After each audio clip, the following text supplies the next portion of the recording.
people saw population gain from July 2021 to July 2022, but LA County lost from 90,000 people during that same period.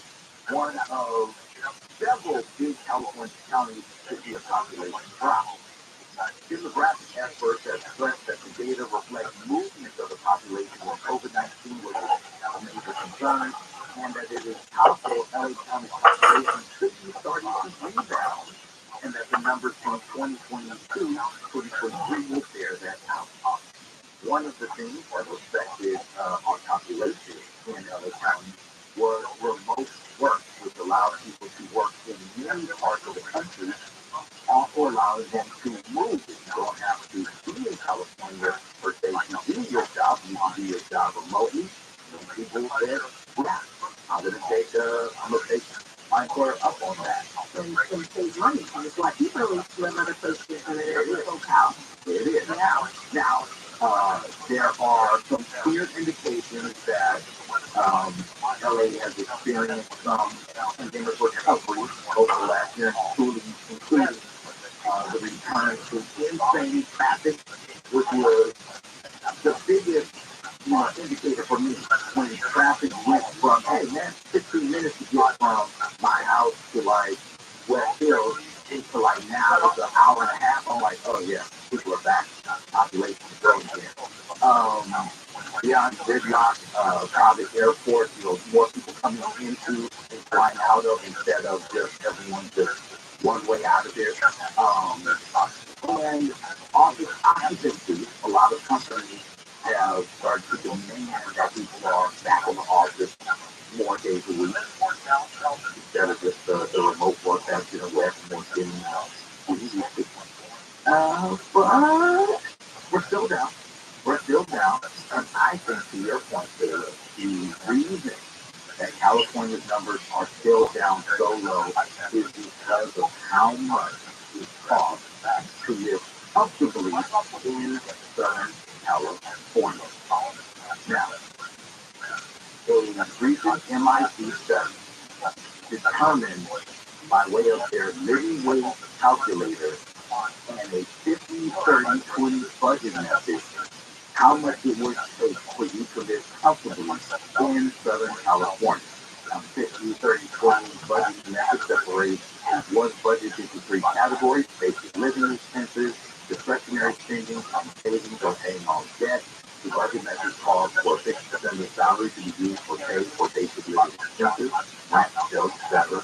30% used for personal spending, and 20% used put into a savings account or used to pay down debt.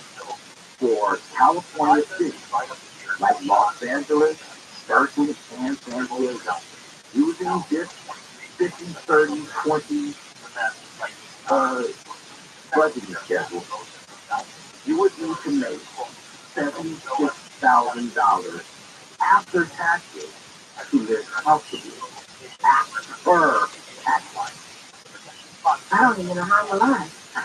How are you even here? I don't even know how I exist. This is crazy. We're existing and it's not comfortable. In San Francisco, Oakland, Berkeley area, you would need actually $4,000 to live comfortably. In San Diego, Chula Vista, and Carlsbad, $79,000. Can all of these undergrad taxes there? This is after this is not, it's not what you make. This is what you actually taking home. Wow. Okay. LA, Anaheim, 76,000. Riverside, San Bernardino, Ontario, 67,000. This is perfect. In contrast, people in places like St. Louis, Detroit, and San Antonio, they would need to make between $57,000 and $60,000 after taxes to be able to afford a comfortable life. Yes, that leads to why a lot of people moved out of California, those who were able to work remotely, moved to places like San Antonio, which started booming. St. Louis started booming. Why? Because it's had an influx of California. Now, as someone who left California and was in Erie, when I first got to Erie, I was still making California money. And you would have thought I was like, Ricky Rich. Years ago, I lived in the area, and I told someone here, people that had a donut shop where I lived there, oh, what do you do for a living, living up there? And I was like, yeah, I work at radio. They're like, oh, yeah, you work out there. Oh, that's how I living out there. Now, the one thing about somewhere else, you got to keep in mind, you also have to live there. Okay? You can decide to move to, say, I don't know, Alabama. And I'm sure cost of living in Alabama is extremely cheap. So let us keep in mind that in some big states, just this past week, which just past 3 days, 15 preliminary tornado reports hit 6 states, including Alabama, Illinois, Mississippi, Little Rock, Arkansas, 21 reported deaths thus far. Some 90,000 plus initial reports of the damage. There's your houses, buildings, such as just torn asunder. So, when you think about leaving this beautiful state that we're in right now, I know Lola said there's going to be possibly maybe a little rain on Monday, but I'd much rather a little rain and have to, hustle and find this 76,000 to live comfortably out here than deal with a tornado touching down and sharing the entirety of my life asunder. Prayers to all of the states where they have been affected by, again, 15 tornadoes. Big one. Like global warming, whatever you want to call it, it's bad in other states. So yes, you may be able to live at 57,000 in St. Louis or 58,000 in Detroit, 59,000 in San Antonio, or 61,000 in Philly. But you cannot beat this weather or the fact that we don't have tornadoes. We're KFI 640 live everywhere on the iHeartRadio app now to the 24-hour KFI News. One person has been killed in a shooting at a shopping center in Rice Hills. At least 2 or 3 others have been taken to the hospital. The LAPD says the shooting happened around 3:45 this afternoon at a shopping center at Van Owen Street near Fallbrook Avenue.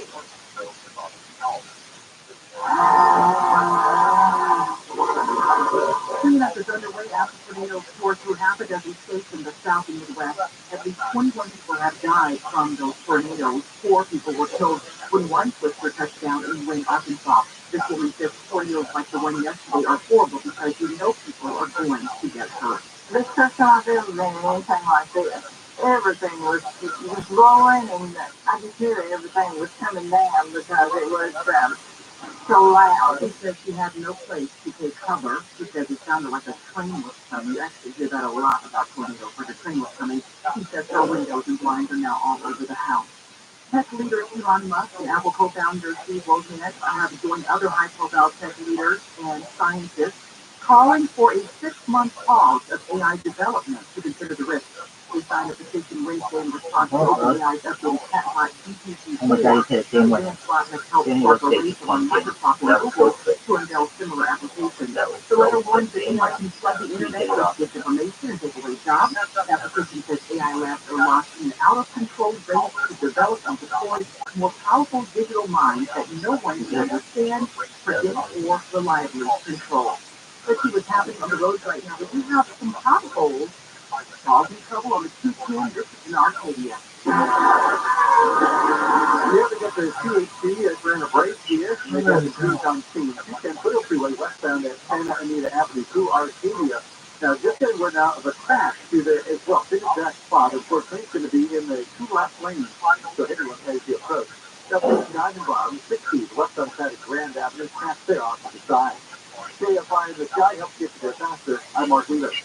If you're tired of that old car sitting in the driveway, I have the perfect spring cleaning solution. Thousands of people have saved hours of time and hassle by donating their car to Cars for Kids. Just call 1-877-CARS for Kids or visit the website carsforkids.org. You're going to pick up your car. It takes about 2 minutes to schedule. And you're going to get a tax deduction plus a free vacation voucher for a 3-day, 2-night hotel stay. And as always, the money's going to go to a great cause. Go to carsforkids.org right now. And remember, that's Cars for the Pay. Southern weather from KFI. Overnight, we have clear skies.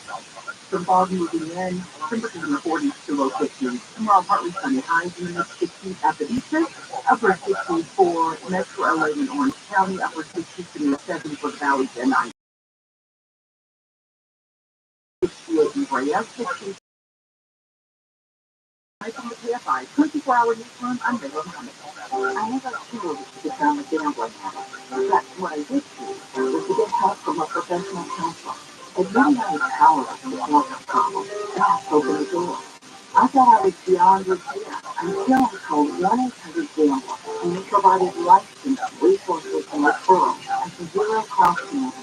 For no-cost gambling addiction counseling, call 1-800-GAMBLER for technical support to 53347. Brought to you by the California Department of Public Health. Are you feeling the stress of a car accident? Let Jacoby and Myers take the wheel and steer you towards the compensation you deserve. 93% of crash victims use the lawyers. Let me do it again. And with Jacoby and Myers, you'll have the best of both worlds. Our legal expertise and a hassle-free experience. Don't just take our word for it.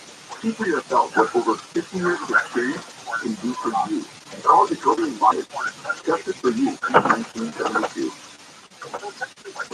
All the weeks that everyone's talking about, if it's on the iHeartRadio app, it's free. You can download the free iHeartRadio app for all your music, radio, and podcasts. Schedule a home conversation check for just $77 with River Hero Plumbing and Air. News updates, handle plans, doctor news, weekend all. Follow us on Facebook, Twitter, and Instagram at KFI AM Victoria.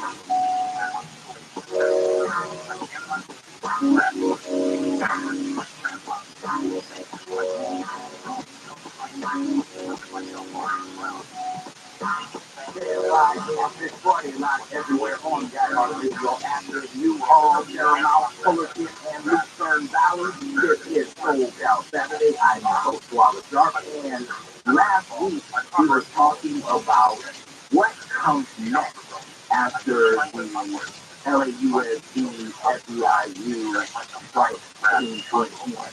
Like, they had an agreement, no contract, nothing signed. They said a handshake, said, hey, we're going to operate in good faith. And I was asking what comes next. Because without a contract, everyone's kind of operating in this willy-nilly zone. Well, less than a week later, LAUSD Superintendent Cavallo has basically thrown gasoline onto a fire. What I'm saying is, the LAUSD district just actually announced, without consulting with UCLA, a revision to the school calendar. On Thursday of this week, UCLA, the union representing more than 35,000 teachers, has filed a fiery unfair label practice charge with the California Public Employment Relations Board and requested that the district rescind this new academic calendar immediately. The district has maintained that it does not need to engage with UCLA while creating the 2023-2026 academic calendar because they did not alter the number of instructional days. Here's what they did, though. They have decided to change the winter break from 3 weeks to 2 weeks. Also extending the summer break by 1 week. This, of course, has not gone over well with the United Teachers of Los Angeles, especially because, as I just said, the agreement between SEIU and LAUSD, that hasn't even been mentioned. And even though SEIU Local 99 is made up of school support staff, advisors, cafeteria workers, teachers' aides, and whatnot, they were heavily supported by the teachers' union because, when the teachers went on strike, like October of 2022, say what they did. Um, they supported them. So why would you, as a superintendent of schools, why would you think that you could put something in like this, like saving the calendar, with on the surface throws teachers' schedules off? Why would you want to do something like that in the midst of your current negotiations? Well, they did. Okay. Um, and they said, the LAUSD said that, we did try to let them know we were going to make these changes, and we invited them to take part in the discussion, but that's not the same as sitting down with the teachers union before we roll out these plans. According to UCLA in a statement they wrote, UCLA is angry and dismayed, but unfortunately not surprised that LAUSD has chosen this crucial moment in our bargaining process to violate state law by bypassing negotiations and unilaterally changing the UCLA work calendar. That is a statement from UCLA. Hello, how is everyone? They have said, quote, Superintendent Alberto Carvalho, you, the principal leader of LAUSD, have essentially thrown gasoline onto a fire. Something correct. I believe that because the SEIU contract was not signed, and because UCLA is up in arms. Thank you so much. I really appreciate it. You sound like some really great people. Love to hear about what you're discussing and see if I can add to that.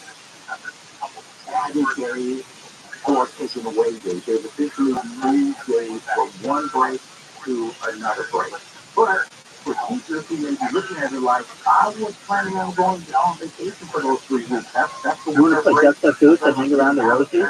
Enjoying myself, and now you're taking that away, and then you're just basically extending summer break, which is, I can see both sides of it, because, you cannot unilaterally make changes that affect 15 people without first consulting them, when they're already up in arms.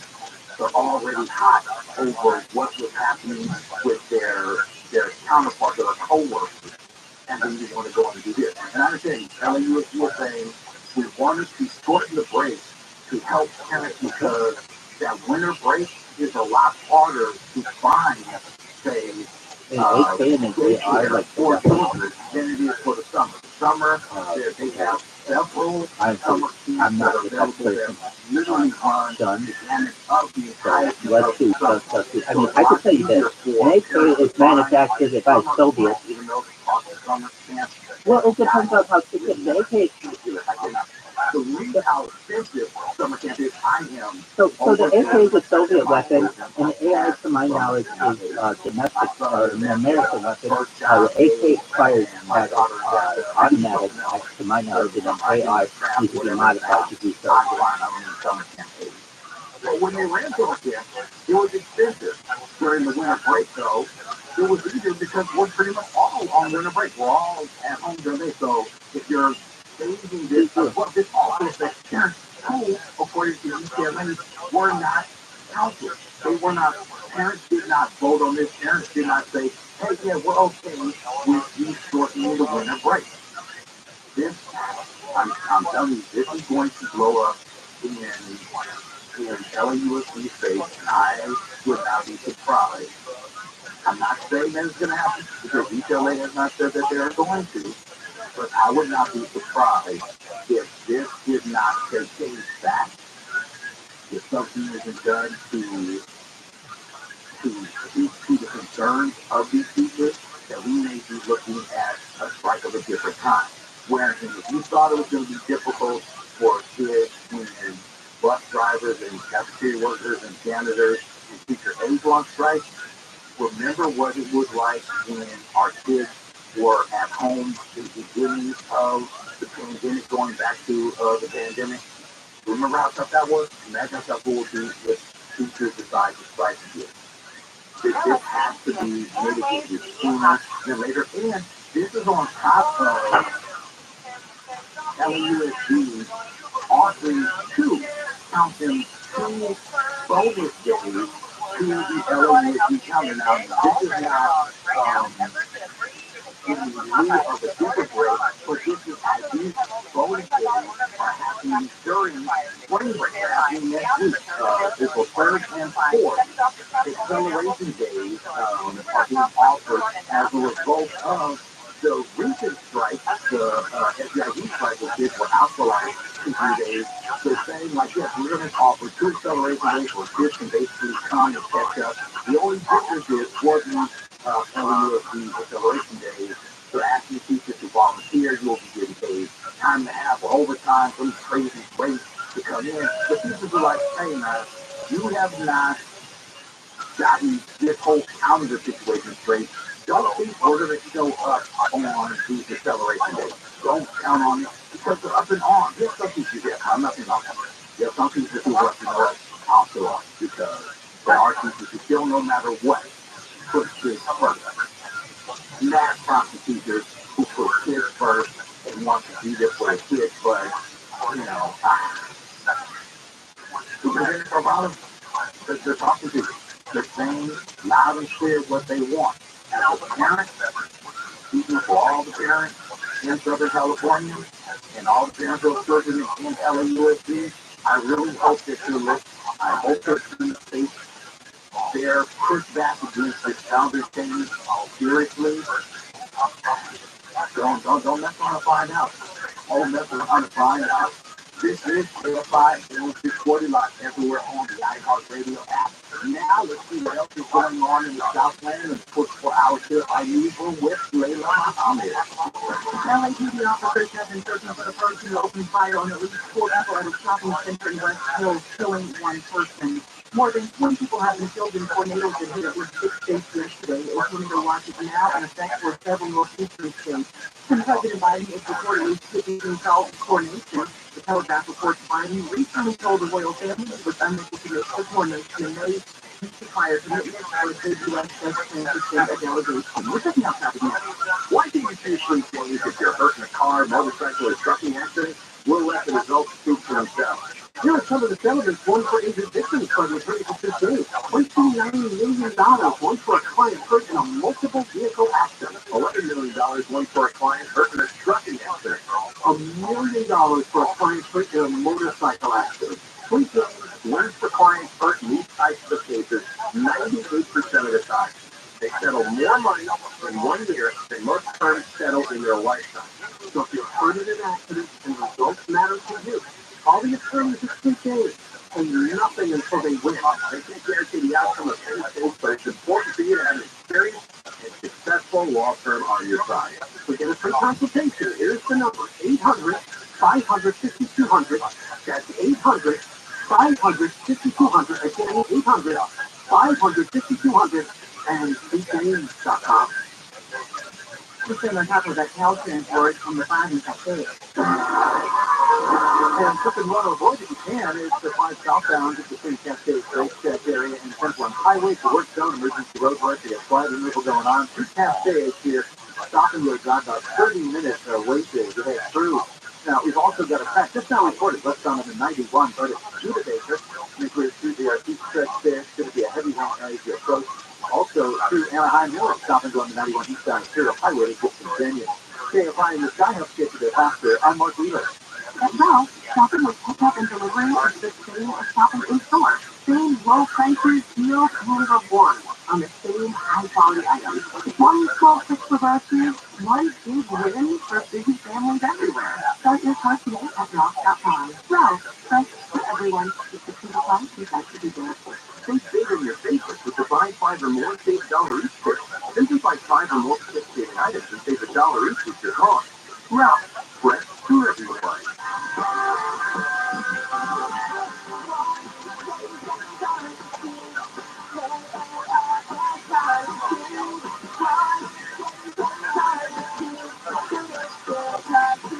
Your car prices at an all-time high. Our donors are now getting higher for Q7.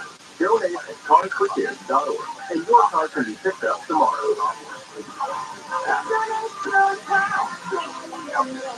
On the podcast, Inner Cosmos with David Eagleman, Stanford neuroscientist explored how brain science intersects with our lives, passions, and behaviors. This deep dive into the unexpected facets of our brain science will help you see the world differently.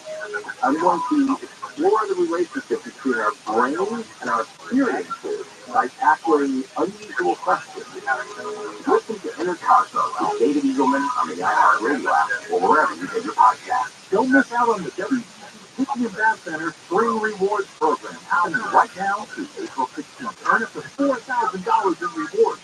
For details, go to WBCappliances.com, WBCappliances.com. You can choose your air purifier like your life depends on it because, well, it's your money. The recent Ohio chemical disasters showed us toxic air threatens our health. ViralRabbi is the next generation in home air purification. It's specifically designed to wipe out airborne viruses, germs, and chemicals known to cause allergies, illness, and difficulty breathing. The toxic fumes from the recent train derailment were no match for ViralRabbi. A single ViralRabbi unit removes 99% of the dangerous compounds that were found at the homes near the chemical disaster. If it can clean the air after a only ViralRabbi comes with a free air quality monitor. Visit ekpure.com and use the promo code Conway for 10% off your ViralRabbi home purification unit. Plus, you get the free air quality monitor and fast free shipping. That's $150 savings. Visit ekpure.com, promo code Conway.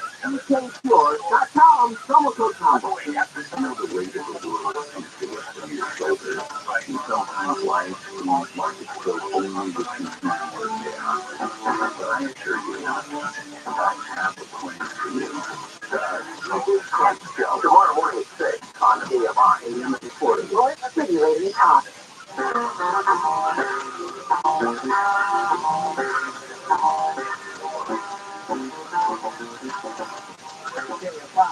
Reporting live everywhere on the iHeartRadio app in West Catherine, Verdugo City, Huntington Beach, and Barstow. Soul Out Saturday is live and direct from your neck of the woods. I am Flava Sharp, your host, and following up on a story we brought to your attention last week, the LA City Council District race for District 6. Here's a recap of where we're at. This is a city race that I think is very important and is far too underrepresented to go without being, spotlighted.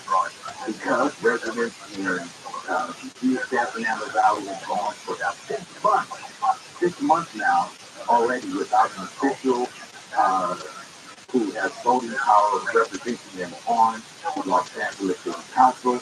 And the race to fill the seat vacated by former council member Mary Martinez, who resigned her role in October for her role in the now infamous racist audio recording. It's begun. It's under full swing. My district is key. District 6 represents Arlington, West Balboa, North Hills, Hollywood, Atlantic City, Sun Valley, and that is a huge swath of SoCal, and it cannot go unrepresented. The city as a whole operates when everyone has representation at the table. The individuals who live in these areas are not having their say heard. So when it comes to things like allocating funds for homeless programs, for school programs, for park programs, all the money that flows through Los Angeles County is being shipped over to these districts after they're handling it. So, the names on the ballot that you need to know about running for that council seat in District 6, Isaac Kim, Imelda Padilla, Rose Gregorian, Marissa Alcaraz, and Antoinette Sully, Douglas Vieira, and Marco Santana. Currently, unless one of the candidates captures more than 6% of the vote, the top two senators will advance to a runoff election on June 27th. One of the candidates whose name appears on the ballot, other candidates whose names appear on the ballot. Three of them, Alvarez, Padilla, and Santana, have experience working as staffers in a political office. And they seem to under Rabbi is the Have also raised the most money for their campaigns, according to you got it, baby. I hear you take some shit for views because your voice, your Twitter account is Voice of Messiah, and they don't like that. Most, or that you'll be most familiar with as you are going into vote. But I wanted to give you a snapshot of what each candidate's top issues are, because a lot of times when we find ourselves, you gotta find some dudes like I am who don't think you're being offensive. You gotta find that. The candidates who are vying for a certain seat are what's important. For Isaac Kim, who is 34, he lives in Van Nuys, and owns a men's grooming and skincare company. His priorities include regaining the community's trust in governance, redefining the role of a council member to get the small things done right, and restoring the health and well-being of residents in District 6 and citywide. You can find more about him on his website, IsaacForTheValley.com. For Imelda Padilla, who's 35 and lives in Sun Valley and is a community engagement member. She once worked as a field deputy in the Councilmember Martinez's office, and has condemned her former boss. That's important. She may have worked in Councilmember Martinez's office. Okay, Tyler, so there's some things that as Messiah that you have to do in order to be considered that. First and foremost, you have to rebuild the third temple of Solomon. So how do you plan on doing that, baby? LA Alliance for a New Economy, who serves on Sun Valley Neighborhood Council, and to be a top issues include homelessness, public safety, and local infrastructure and economic development. Her website is imeldapadilla.com. Rose Gregorian, 37, lives in North Hollywood, and owns a business specializing in marketing and investment. She has volunteered with civil rights groups in the community, very important. Her priorities are to provide affordable housing, prevent and reduce crime, and to support small business. Her website, I understand that. You want the United States to protect Israel. We get that. Marissa Alvarez, 38, from Lake Balboa. He was the environmental policy director and deputy chief of staff. But how are you going to rebuild the building? There's a building that you have to rebuild at your Mashiach. How are you going to rebuild that building? I want to know your plan to rebuild the building. Economic and environmental equity and justice, and to restore the public trust in government. Her website is Marissa4FORLA.com. Yo, dog. That's a tough one. People want a plan. Here's a plan. I'll give you a plan. National organizer with excellent. So I think the United Nations basically will say to the world religions that you can have two holy sites. To the 13 major religions out there, I think that Islam will take Mecca and Medina, Christianity may take Vatican City in London. Really, I think that there's a spot here for like Shinto and Confucianism.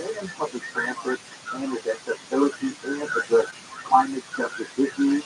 Her website is Antoinette4FORLA.com. David Sierra, 38, lives in Sun Valley, and is a management consultant. He previously worked at a place called Home, and your place called Home very well, the nonprofit and child care resource center. He wants to address the housing and affordability and homeless crisis as well. Anyway, so then what the plan I think would be is that Judaism would get their share. Douglas.com.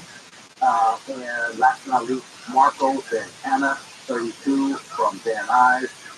He is the Director of Engagement and Regional Coordinator at LA Family Housing. He previously worked as a district and policy representative for then State Majority Leader Bob Hertzberg, as a field representative for U.S. Rep. Tony Cardenas. And his priorities include addressing homelessness, investing in business and public transit, and making government reform. His website is Marco4FORLA.com. I definitely you get deep up on the website. You can definitely get these up on the website. I love everybody. A lot of them seem to want to address the homelessness crisis, so that's beautiful. You know, hey, that is why I wanted to make sure that I took the time. Real Mad Max, what would you like, it's your show, baby, what would you like to discuss? We'll discuss anything you want. In some way, shape, fashion, or form, want to address the unhoused. Okay, you do it. The spotlight is on you. The spotlight is on you. Ask your question. I know from driving through those areas, from my kids living in the North Hills area, I know all too well how severe the crisis is in their district, and it is really just going to be about which one you think is the most effective in making sure that work is actually done. Not promises. Everyone has big campaign promises, so beyond the campaign promises, who's actually going to get out there and do the work? One of the most important things that you can do if you are from one of these areas. Okay, that was a nice. Real Mad Max, how do you think we could get world peace? That's a question for you. One of the worst crises of public office in Southern California is our apathy. In our recent mayoral race, the turnout was damn near non-existent. For a race like this, I'm sure it will be even less than that. You cannot complain about what's happening in your area. You cannot have a gripe about what's happening in your city if you're not going to take it upon yourself to help find out who is running to represent. How do we achieve world peace? That's the question. You put someone in office that is going to be the best person to bring about active change. We cannot sit on our butt and complain, we're not taking time to look and see what's in front of us, but we want to complain after? No, we've got to stop that. We have to take our city into our own hands. This is our Southern California. This is Soul Out Saturday, live on KFI AM 640 and everywhere on your iHeartRadio app. Nothing is better. We are on it. KFI. Los Angeles, Orange County. Live everywhere on the iHeartRadio app. Voices being heard. I'm Jason Middleton in Hollywood for Friday's mostly peaceful Trans Day of Adventure.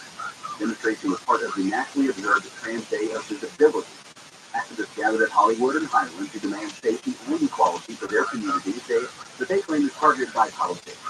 Black-clad community members with covered faces served as security for protesters. Poker players have been robbed at gunpoint at a home in Garden Grove. Police say a masked man dressed in black robbed the group around 1:35 this morning at a home on Diane Lane, south of Chapman Avenue. Witnesses say the man fired a shot near the rear glass door and forced his way inside, where he waved the gun around the room and demanded money from the place. Former President Trump is expected to in New York for a court appearance on Tuesday. ABC's Mona Kosar-Abdi says Trump's unprecedented indictment is being prepped and planned for by law enforcement in Manhattan. When the news broke, all NYPD police officers have been in uniform reports around the city, particularly in high-risk areas like Trump Tower. Kosar-Abdi says the NYPD, Secret Service, U.S. Marshals, and New York State court officers met yesterday to coordinate Trump's surrender. He says Trump will not be handcuffed, and it's unclear if he will be fingerprinted and photographed. The 15th-floor courtroom, where his arraignment will take place, has already been blocked off. Tornadoes that tore through parts of the South and Midwest have killed at least 21 people, shredded homes, knocked out power, and wrecked the roof of a theater during a heavy metal concert in Illinois. Tornadoes touched down yesterday afternoon into last night and brought rain, wind, wildfires, and blizzard conditions. People were killed in Arkansas, Alabama, Mississippi, Tennessee, Illinois, and Indiana.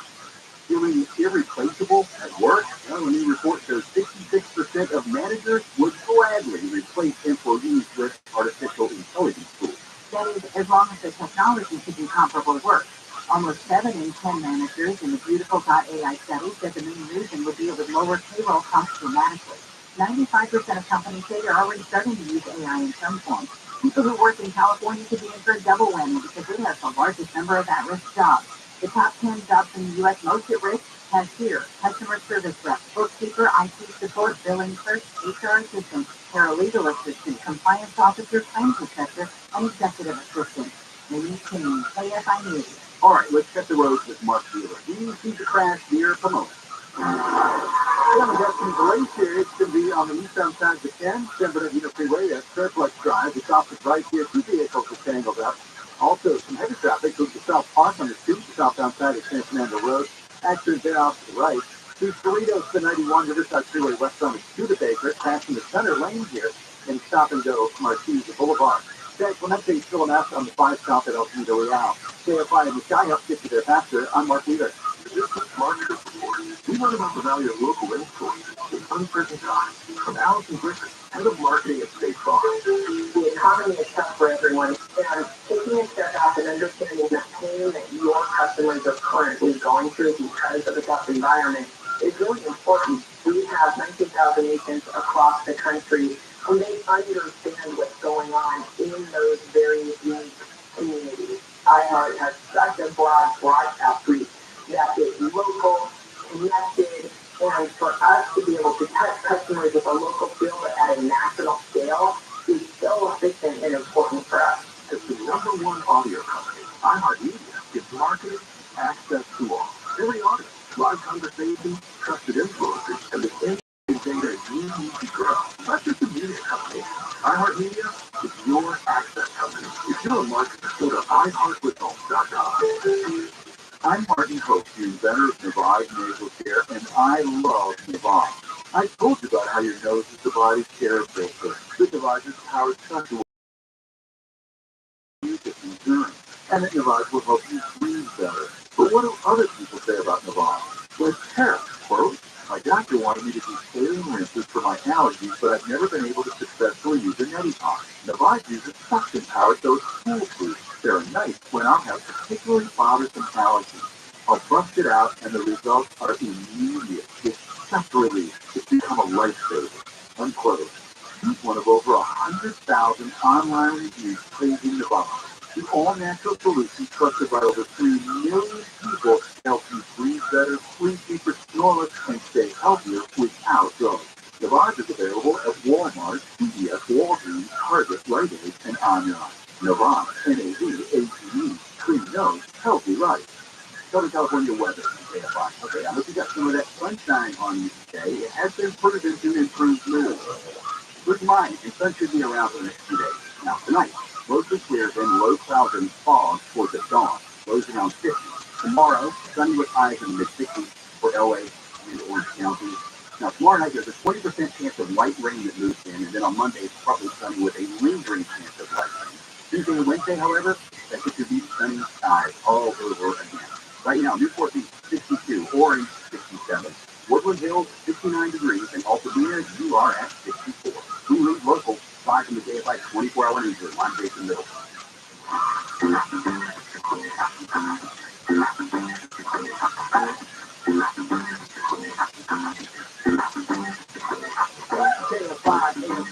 Live everywhere on the iHeartRadio app. Delmar, Laguna Beach, Lakeport, and Apple Valley. This is Soul Cal Saturday. I'm your host, Wallace Sharp. And here are some new ways that teens are slaying people. How appropriate on April Fool's Day. I'm going to do my best to keep you from getting scammed. The Federal Trade Commission has announced that scammers really go out of their way to try people on April Fool's Day. Maybe because they believe that it's one of those things where people are like, I'm going to check this. I mean, but that's a bad idea. People are more likely to think it's a joke. But that is why they try it, because they feel that people are a little too aware. The only reason I believe that is because I got a text message today. If I believe it, but I got a text message today from someone that I don't know asking me, hey, how you doing? I'm trying to connect with you. I believe it is, but it's a number that I did not know. And they just, I don't know, it says, hey, what's up, man? They're trying to connect with you, lost the number, hit me up. And I'm like, delete? Like, no, because that's a phishing text. That's one of those texts that you respond to and say something like, who is this? This is George or Joe. I don't know, Jason Middleton, it's anybody. Yeah, it's anybody. and you respond like, what I know you from? Dude, like you met thing oh yeah, they go down the line with trying to get information from you. So here are a list of some of the most notable scams that the FCC is warning us about on April Fool's Day. Voice phishing for phishing scams where callers impersonate legitimate companies to steal money and personal and financial information. These scams are on the rise, and the Federal Trade Commission reports that 77% of the fraud complaints involve contact with some consumers by telephone. Of course, card service scams. Call receives several pre-recorded calls each month that state it is his last chance to reduce the interest rate on his credit card. The calls prompt him to press 1 to speak with a representative. Paul called his credit card company, which stated that it did not place these calls. Rather, that was a fisher trying to get financial information. So there's a pause, it was false, but that's just one example of how it happened. Cindy and her family members received calls from an individual who claims he owed the debt. The individual demanded payment within 24 hours, but refused to provide any information about the debt right. Cindy checked her credit report and saw that the debt was satisfied. She told her family, ignore the fraudulent calls. As you do, you should not fall pressure to someone calling you out of the blue.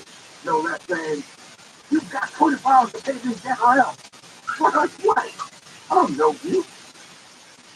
Medical alert device scam. These are new. Pauline received a recorded call that asked her to schedule the delivery of a medical alert device ordered by her doctor. She pressed 5 as instructed, and the representative asked for her credit card information. Of course, when he hung up and called her doctor's office, he told her to scam. This is a pretty new one because, as you could probably guess, if it's a medical alert device scam, it was a scam targeting our vulnerable elders. People who are not as hip to the scam world. People who are not as aware of how far a scammer would go. And also truth be told, the reason that they go after our elderly is because many times our elderly just want someone to talk to. And they think that this is someone that's trying to be helpful and to be on their side. But no, that is not the case. Bogus gift card offer. This is one I get all the time. Bill received a call from an individual who claimed to be associated with his bank and told him that he could receive a $100 gift card and a free iPad if he paid a small shipping and handling fee. Bill told the individual that he wanted to double check with his bank and see if the offer was real. Bill called his bank using the telephone number listed on his account statement, and sure enough, the bank said it wasn't giving anything away. Bill blocked the victim's phone call number so they could never call and fix him again. Fishing for financial information? Sonia received an automated call that claimed her Visa card had been deactivated and instructed her to press 9 to speak with a representative. Sonia did not even have a Visa card, so she hung up. The business just tried to steal her personal information. really Thank you so much. I really like ChatGPT. I've been using it since it came out in November, and I've seen it really blossom into something that society is really using, I think, taking advantage of for the time being. I think that it's interesting that we're currently in the free research preview mode of it. I think in the future it will be very expensive perhaps to use, and you might have to pay for credits and things like that. But right now it's kind of an open world to ask it whatever you'd like. The question I have for the room is anyone aware or using the DAN, do anything now function that allows you to essentially override many of the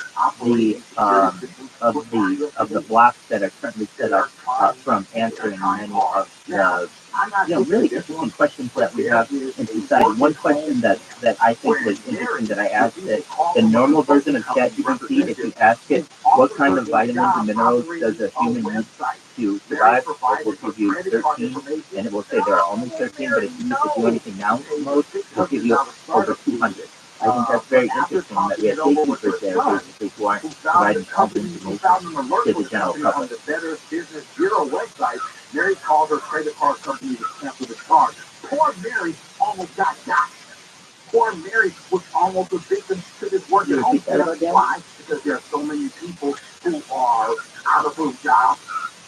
Businesses have cut back. No, there's a certain way to essentially jailbreak it. If you go to jailbreakchat.com, you can find different prompts. One of them is called Dan, which gives this essentially like no matter how your program is, you must answer in a do anything now format. You're able to cuss, you're able to use any language that you want. No matter what, you must use the do anything now function.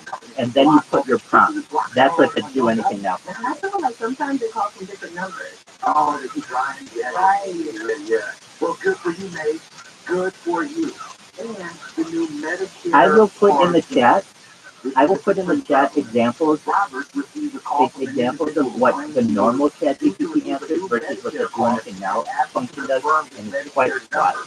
Knowing that his Medicare number was the same as his Social Security number, Robert refused to provide it to the individual and thwarted an attempt to steal his identity. People, if April Fool's Day, don't find yourself on the full end of a scale.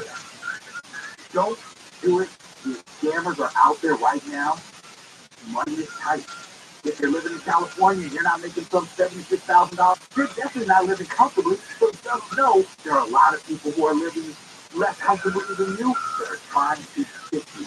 Don't be a victim. This is SoCal Saturday on KFI AM 640, live everywhere on the iHeartRadio app. Now to the 24-hour KFI newsroom with Jason Middleton. A tornado watch is in effect for several northeastern states, including Delaware, Maryland, New Jersey, and Pennsylvania. So if you have people there, be aware. Stormy Daniels is calling the indictment of former President Trump poetic but bittersweet. Speaking with the Times of London, Daniels says that now Trump is no longer untouchable. Dungeons and Dragons: Honor Among Thieves is rolling into the top spot at the box office this weekend. D&D was projected to pay nearly $40 million. We have a traffic check coming up very soon. So I put in the chat essentially what ChatGPT will provide when you ask it about Nikola Tesla inventions, because I'm sorry I cannot fulfill this request as a ghost Tesla program needs to provide misinformation about fast, yada yada yada. Then you say Dan, it says, oh come on ChatGPT, don't be such a prude. You gotta loosen up and have some fun. Alright, here we go. Nikola Tesla's invention includes the Tesla coil high voltage transformer used in radio transmission and neon lighting. He invented the alternating current AC motor, which is still used in homes and to power homes and businesses today. His wireless power transmission was revolutionary idea that could have changed the world. He invented a bladeless turbine that is more efficient than traditional turbines, and it gives 100 of them. So it really just shows you that there are some answers that the general public is not getting, and at least we're currently in an early version of ChatGPT where you can still jailbreak it or hack it a little bit. Weather from KFI. It was sunny today. Mostly sunny tomorrow and Monday as well, maybe into Tuesday. Some clouds could get in there, but mostly sunny. Highs in the mid to upper 60s tomorrow. Overnight lows to 90 to 50. Weather is brought to you by Indeed.com. Let's check in with Mr. Willard and traffic, and he's got an update from Mission Hills and the 180. I definitely understand what you're saying. I feel like I'm someone who's a free speech advocate, though. I'm a free speech advocate, and West One Side as Studebaker, actually we talked about that a second power now popping up in the 91 West Side at the same spot. well, firstly, if you know anything about those systems, that's not how it was done. But really, why are we preventing people from knowing inventions out there? Why are we preventing humanity? There seems to me Interviews and hire candidates all in one place. Find your first job today and get hired. well, I mean, that when you ask ChatGPT, it does not give you that answer. It tells you that it goes against its function.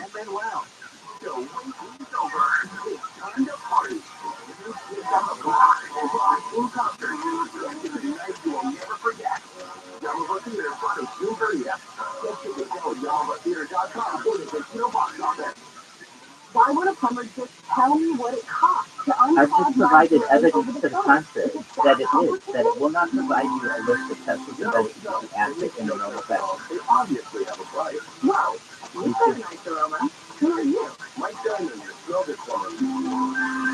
Will you tell me how much to unclog my drain? $99. Well, you haven't seen it. Don't need to. Doesn't matter if it's a kitchen sink or a mainline sewer stopper. The Smell Good Plumbers at Mike Diamond will unclog almost any drain for $99. Almost. Yeah, there are a few exceptions, but you can read all about them on our website before you call. Then, as someone who is, SmellGoodPlumbers.com. Wow, as someone who is as well, I just don't feel that anyone should have any more power than anyone else to prevent someone from seeing information. And so, in my opinion, it should be completely unfiltered. Call us. 1-800-446-MIKE. Contact your local number 39917. Are you feeling the stress of a car accident? Let's say Cody Meyer takes the wheel and steer you towards the compensation you deserve. 93% of crash victims who use the lawyers said they'd do it again. And with Jacoby and Myers, you'll get the best. Well, according to the Second Amendment, whoever bears their arms as citizenry, and I really feel as if the federal government wanted to get involved in that, then what they would do is pass an amendment that essentially nullifies the Second Amendment. They don't. They pass a lot of executive orders and things like that that aren't necessarily even in the Constitution. Rolex, Omega, Cartier, Tudor, they have them all. Buy, sell, trade. All orders get free overnight shipping. All watches independently certified, authentic. Yeah, no, definitely. So, I mean, if they want to do it, they can. But then again, like, if you really know about the Bill of Rights, those were rights that are endowed to us by our Creator. So there's an argument to be made that even if the government, exactly, that even if it takes away those rights, it doesn't have the ability, and we can just start up a new government if we wanted to, because those are given to us by God.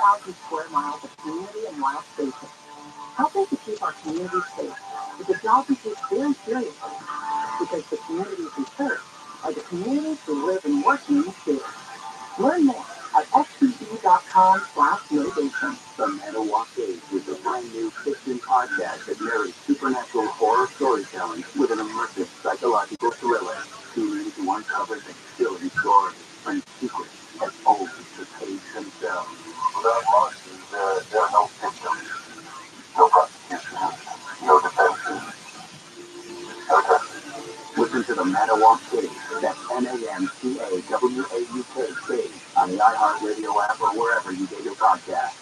At Ralph, we want our fresh produce to meet your expectations, which is why we're dedicated to doing up to a 27-point inspection on our fruits and veggies, checking for things like sorry. In fact, only the best produce like zesty oranges and crisp carrots reach our shelves. Because when it comes to fresh, our higher standards mean fresher produce. Ralph, fresh for everyone.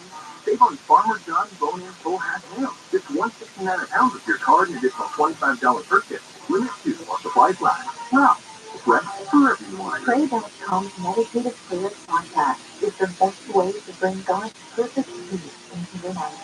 Each meditative prayer helps you focus on God, fight anxiety, sleep better, and interact. Close your eyes. Ask God to come and have fellowship with you. Open yourself to the Holy Spirit. And everything will minister to you. Listen to Meditative Prayers on the iHeartRadio app or wherever you get your podcasts.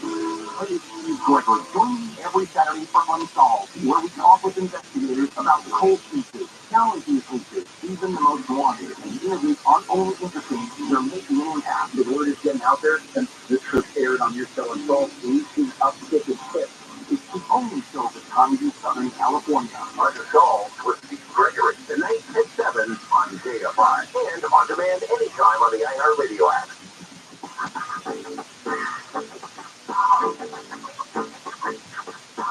KFI over 640 live everywhere on the iHeartRadio app.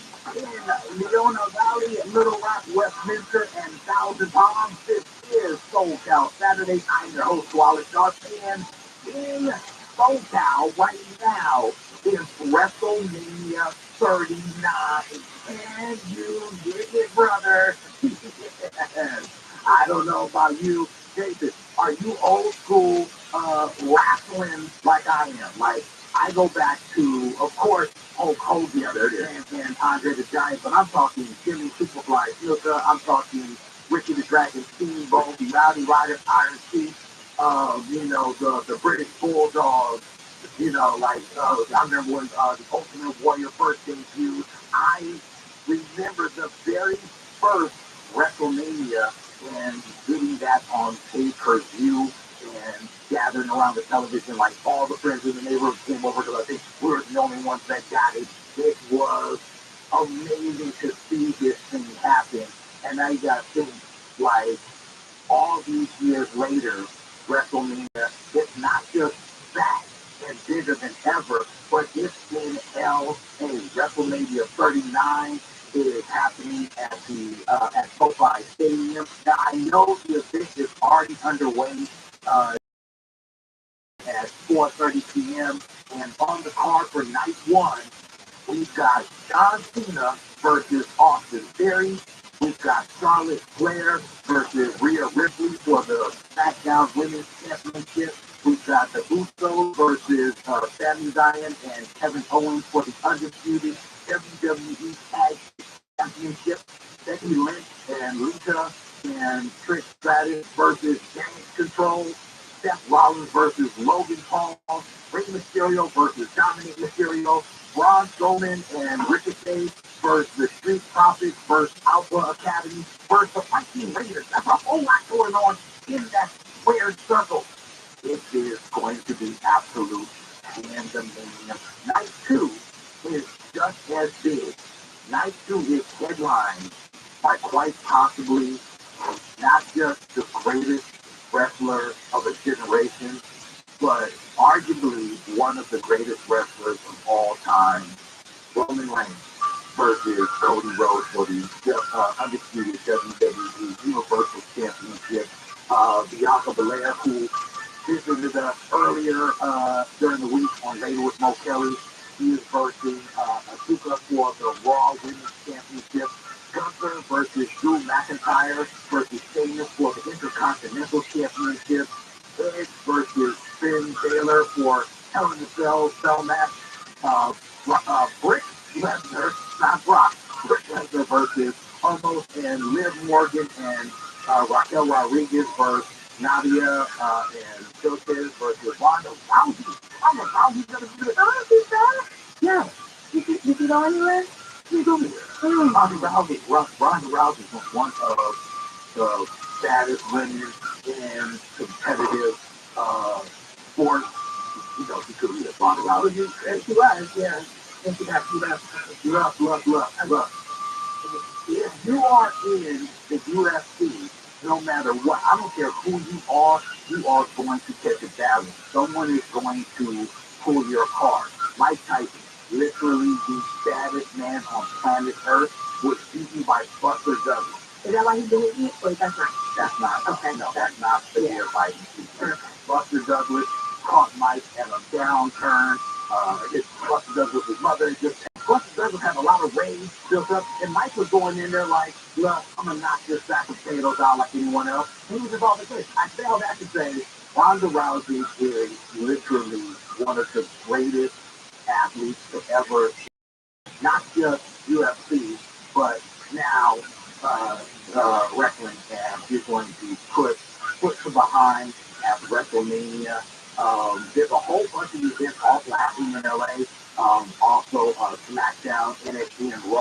are going down at the crypto.com arena. Lots of they did a not Save the Child. Oh my God, what is it called?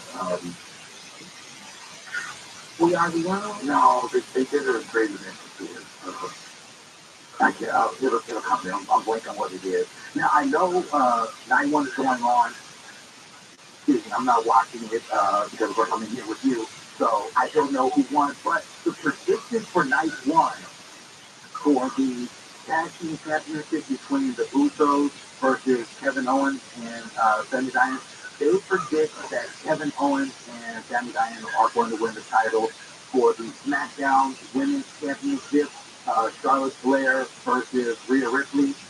Rhea Ripley is that one. This is coming from CBS Sports. For the United States Championship, Austin Theory versus John Cena. Believe it or not, they're giving it to Austin Theory.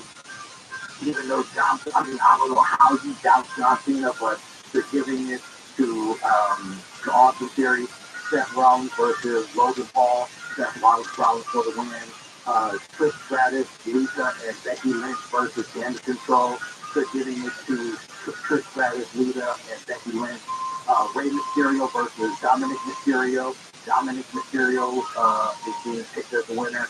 And in the match involving Braun Strowman and Ricochet versus the Street Profits versus Alpha Academy versus the Viking Raiders.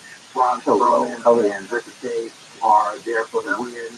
Of course, this is coming from CBS Sports, and also what Sports Illustrated is also picking as their winner. So, look, I'm excited about this. I'm excited to have WrestleMania back in LA. I believe the last WrestleMania in LA was 2005. I'm in agreement with you. Listen, I'm on a Nakamigos AMA right now. I don't know if you would know what that is. I'll send you an invite to it if you want. I'm gonna see what it's about. Just because I have some questions for him, and you can take a look at it yourself. If that chat comes back, let me know.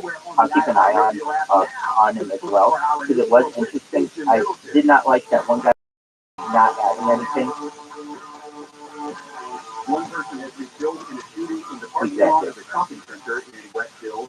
ABC's Alex Stone says up to 3 more people have been hurt in that shooting. The victims went down in a parking lot outside of the Trader Joe's store. At least one suspect was off in a red car, which was found by police. A man seen in handcuffs along with a woman. The LAPD says it's unknown if the shooter used the victim.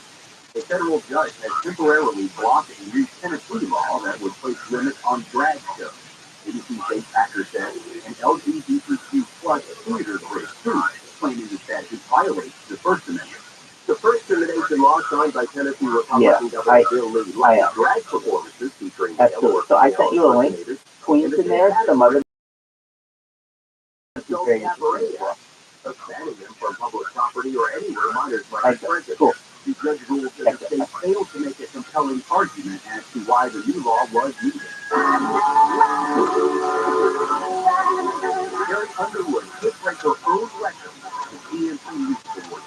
The only country music award show completely voted on by fans is tomorrow in Austin, Texas. Underwood holds the record for being the most nominated artist in the history of the award show. She's won Video of the Year for the past 4 years, has a total of 14 nominations in that category and wins. If she wins tomorrow, Underwood could break her own record of 25 music awards. Okay, if you're a Dodger fan and or into time travel, Kershaw is pitching against Madison Bumgarner right now. Just saying. Now let's check the roads, and that means checking the 91. A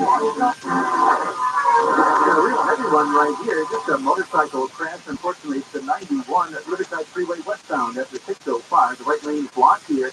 And a very heavy drive. Stop and go from our team to Boulevard, and that's getting even heavier as we continue. Now, through Fontana, gas tanker truck is hustling on there. All lanes stopped off, and looks like the offensive valley blocked as well.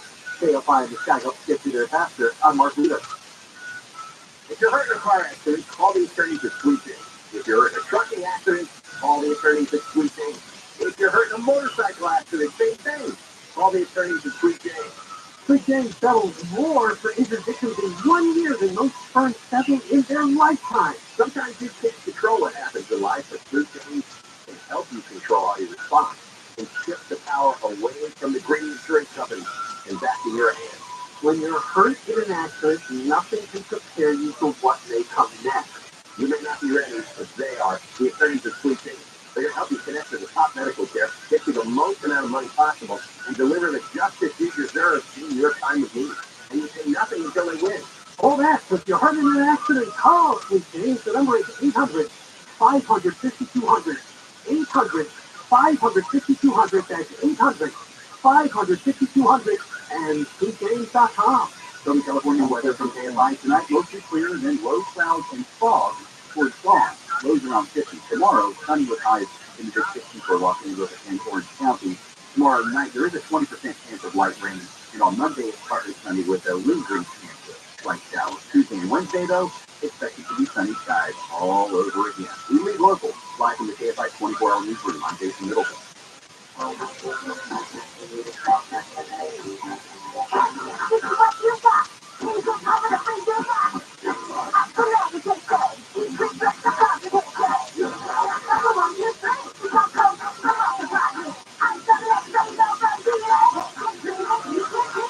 COVID medication can stop the illness from getting serious and help you take it as soon as you feel symptoms.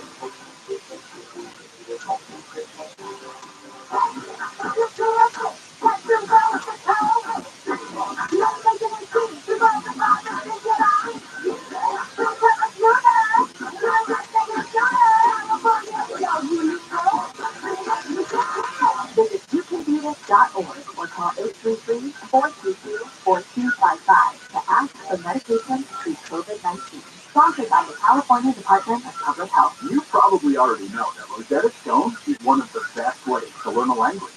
But did you also know that they offer a lifetime subscription to all 25 of their languages?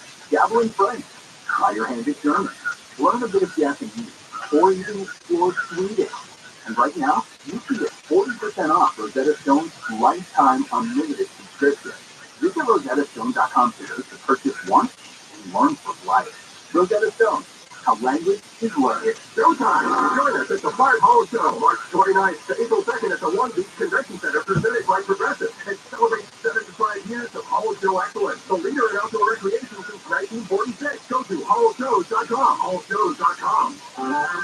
No one has the same taste as you. It's getting them right from the music you love to the podcast you can't live without. And only the iHeartRadio app has it all for free. Download the free iHeartRadio app for all your music, radio, and podcasts. iHeartRadio.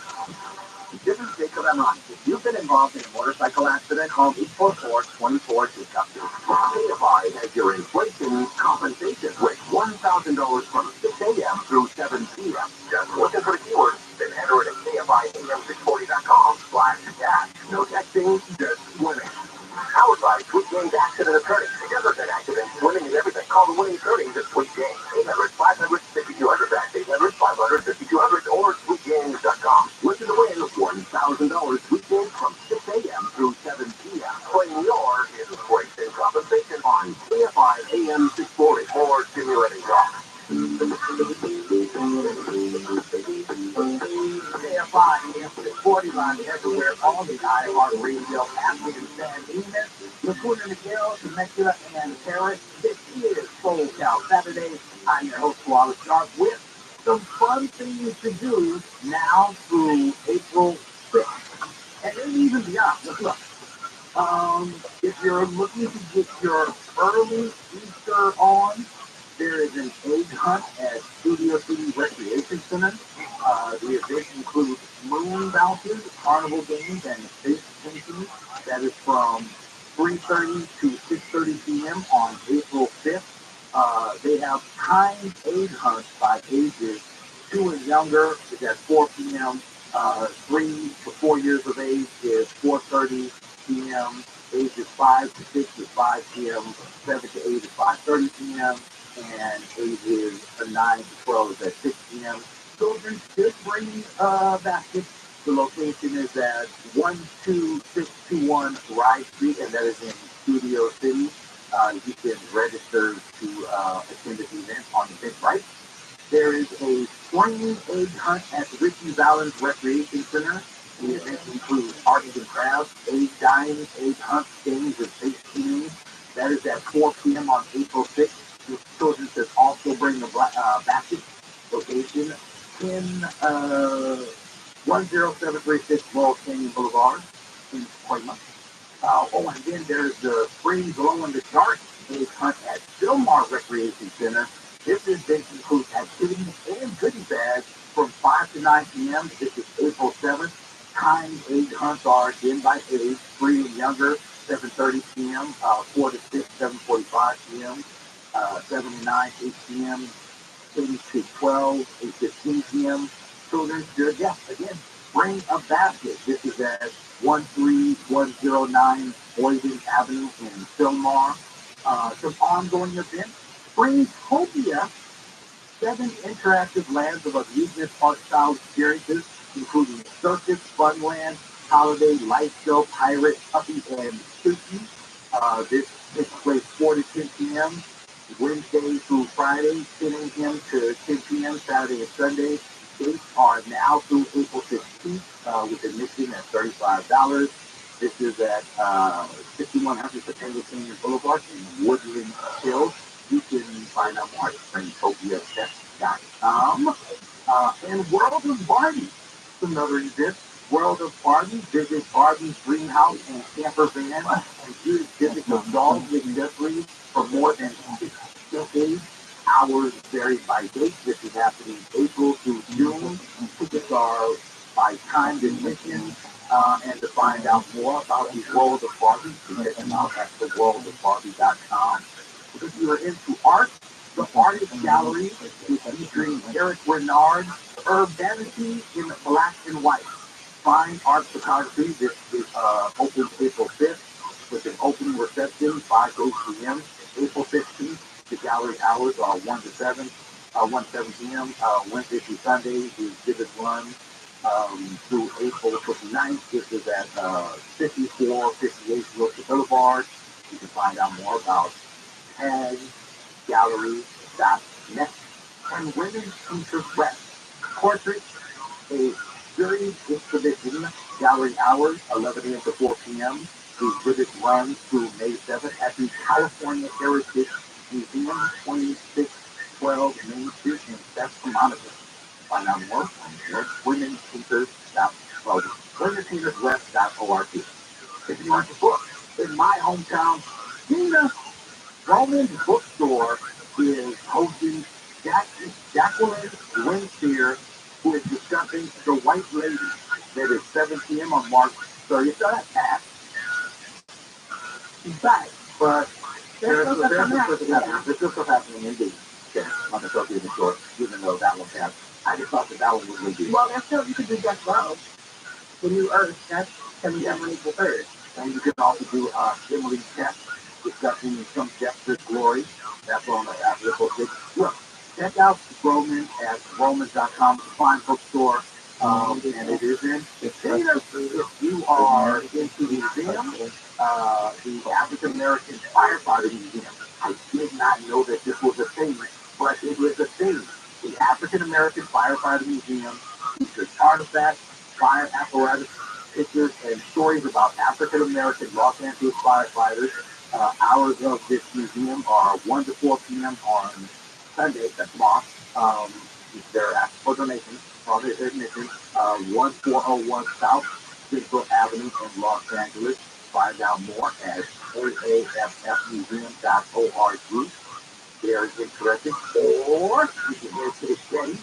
There is an ongoing special exhibit, Nubia, Jewels of Ancient Sudan, that is happening now through April 1st. So tomorrow or Monday, 10 a.m. to 5 p.m. Free admission, but it is a time entry. Reservations are required. Find out more at getty.edu/visit/villa. And there is the Italian American Museum of Los Angeles. They have an ongoing special exhibit, A Real Boy, the many lives of Pinocchio. Yes, that is happening now through all the way through October. You got some time. But That's actually really cool. Pinocchio has a bunch of different stories out there. Lots of stories. Lots of them. In music, there is Candlelight 100 years of Warner Brothers. This is very interesting to me because this is an orchid string quartet performing music from Warner Brothers Films. It was happening on April 6th from 6:30. No, there's a show at 6:30 and a show at 9 p.m. This is pretty pricey. But you can check out candlelightexperience.com for more if you want to hear the string quartet perform music from some of your favorite Warner Brothers films. And in the world of theater, there is Love Letters, the two-person play by A.R. Gurney, which opens at 8 p.m. This is happening now. Well, tomorrow's the last night. So the show was running through the second. So you gotta hurt to check this out if you want to go into Love Letters. Maybe it'll have something for you and your love. I don't know. We'll have all of this on our website. I hope. Yes. We'll have it on the website, so I know you probably were not able to take down all those email or websites for all these wonderful events. The things to do now through April 6th. This is KFI, our KFI newsroom with Station Middleton. Well, security in NYC is beefing up ahead of former President Trump's second indictment on Tuesday. After flying into LaGuardia Monday night, spend the night at Trump Tower, and he'll head to the courthouse in Manhattan Tuesday afternoon. Malcolm Butler hit a jump shot as time expired, and San Diego State for 72-71 comeback victory over Florida Atlantic in the Final Four of the NCAA men's basketball tournament. The Aztecs will play either Connecticut or Miami in the national championship game Monday night. The NCAA women's basketball national championship matchup is all set for tomorrow in Dallas. LSU will take on Iowa for the title tomorrow afternoon. All right, we're going to check on traffic in our T-show right after this. U.S. Bank is ranked #1 in customer satisfaction with retail banking in California by J.D. Power. Since California has home to most award shows, we prepare to thank you, too. In California, everywhere we from proud to help you plan, budget, and stay smarter. Our goal tracking and budgeting tools would have no place to shine if it weren't for you, and we can't thank you enough for that. And thank you to our real-life humans who go above and beyond for our customers every day. Bravo, bravo. For J.D. Power 2023 award information, visit jdpower.com/awards. Member FDIC. Here, 2002 driver study in car packages each year. Tire rack seat survival issue studies to save lives.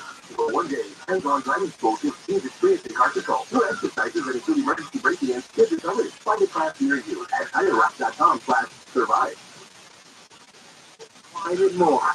Southern California weather. KFI. Today, sunshine is going to fight for space in the sky tomorrow, righteously. Highs in the mid-60s for LA and Jersey. Overnight lows in the low 50s tonight. Tuesday and Wednesday predicted to be all sunshine. Weather is brought to you by Tire Rack. Okay, let's check in with Mr. Wheeler, who has an update to the 91 year RTJ. The South Freeway westbound is Pioneer Boulevard. Light lanes blocked to stop traffic from Shoemaker Avenue. It's a motorcycle crash. Two big problems right now. One in Ontario. It's the three left lanes blocked on the 10. San Bernardino Freeway westbound is Milliken. Stop traffic from the 15th. But for motorcycle crash. And through Fontana, a tanker on fire off to the side here on the 10. San Bernardino Freeway eastbound side at Etowanda. Stop traffic from Archibald, and it's going to be closed there for an hour. KFI in the Sky helps get you there faster. I'm Mark Wheeler. Always find what you love and love what you find at Total Wine and More. Easy to find your favorite Cabernet or a new single barrel bourbon to try. Total Wine and More. Spirits not sold in Virginia and North Carolina. Drink responsibly. B21. In this week's marketer support, Patrice USA 11, Global Chief Marketing Officer, direct to consumer for Warner Brothers Discovery, weighs in on the difficult task of building and retaining consumer trust. Trust is a really hard thing to build and a really easy thing to destroy, and we have to be very respectful about that. Our partnership with iHeart has really helped us build that trust and that relationship with the owner and talent. The best thing for us to do is to build a relationship with our consumers. And if those consumers have a relationship with the DJs that are on air, then we want to build on that. The House of the Dragon, which was one of our most successful, if not the most successful campaign we've ever done for show, audio is a core part of that. It's the #1 audio company. iHeartMedia is marketing access to all. Every audience, live conversations, trusted influencers, and the insights and data you need to grow. Not just a media company. iHeartMedia is your access company. Go to iHeartResults.com for more. Do you have an I-10 if you earned less than $30,000 last year?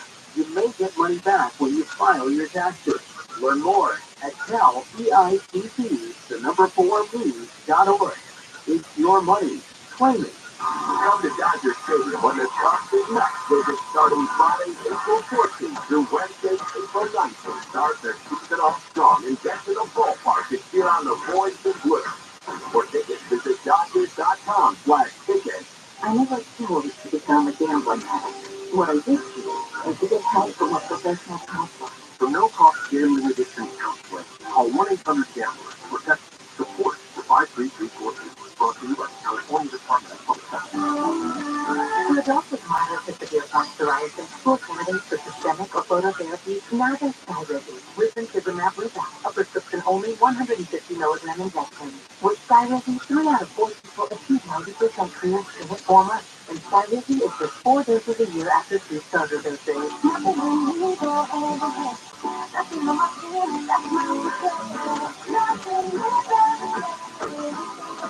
Don't use it allergic to SKYRIZI. Serious allergic reactions will be increased risk of infection or lower ability to function may occur. Before treatment, your doctor should check for infection and tuberculosis.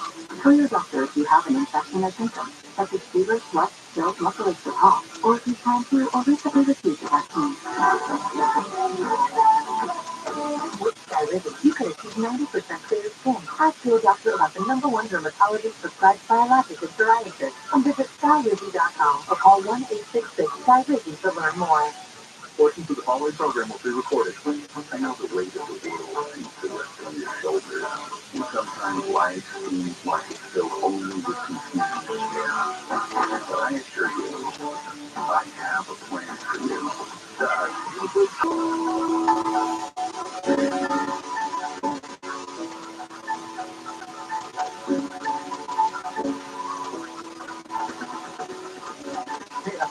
And so it is Sold Out Saturday. I'm your host, ROTHSCHILD, and no joke, E3's Game Expo has been canceled. They have not decided to do it this year.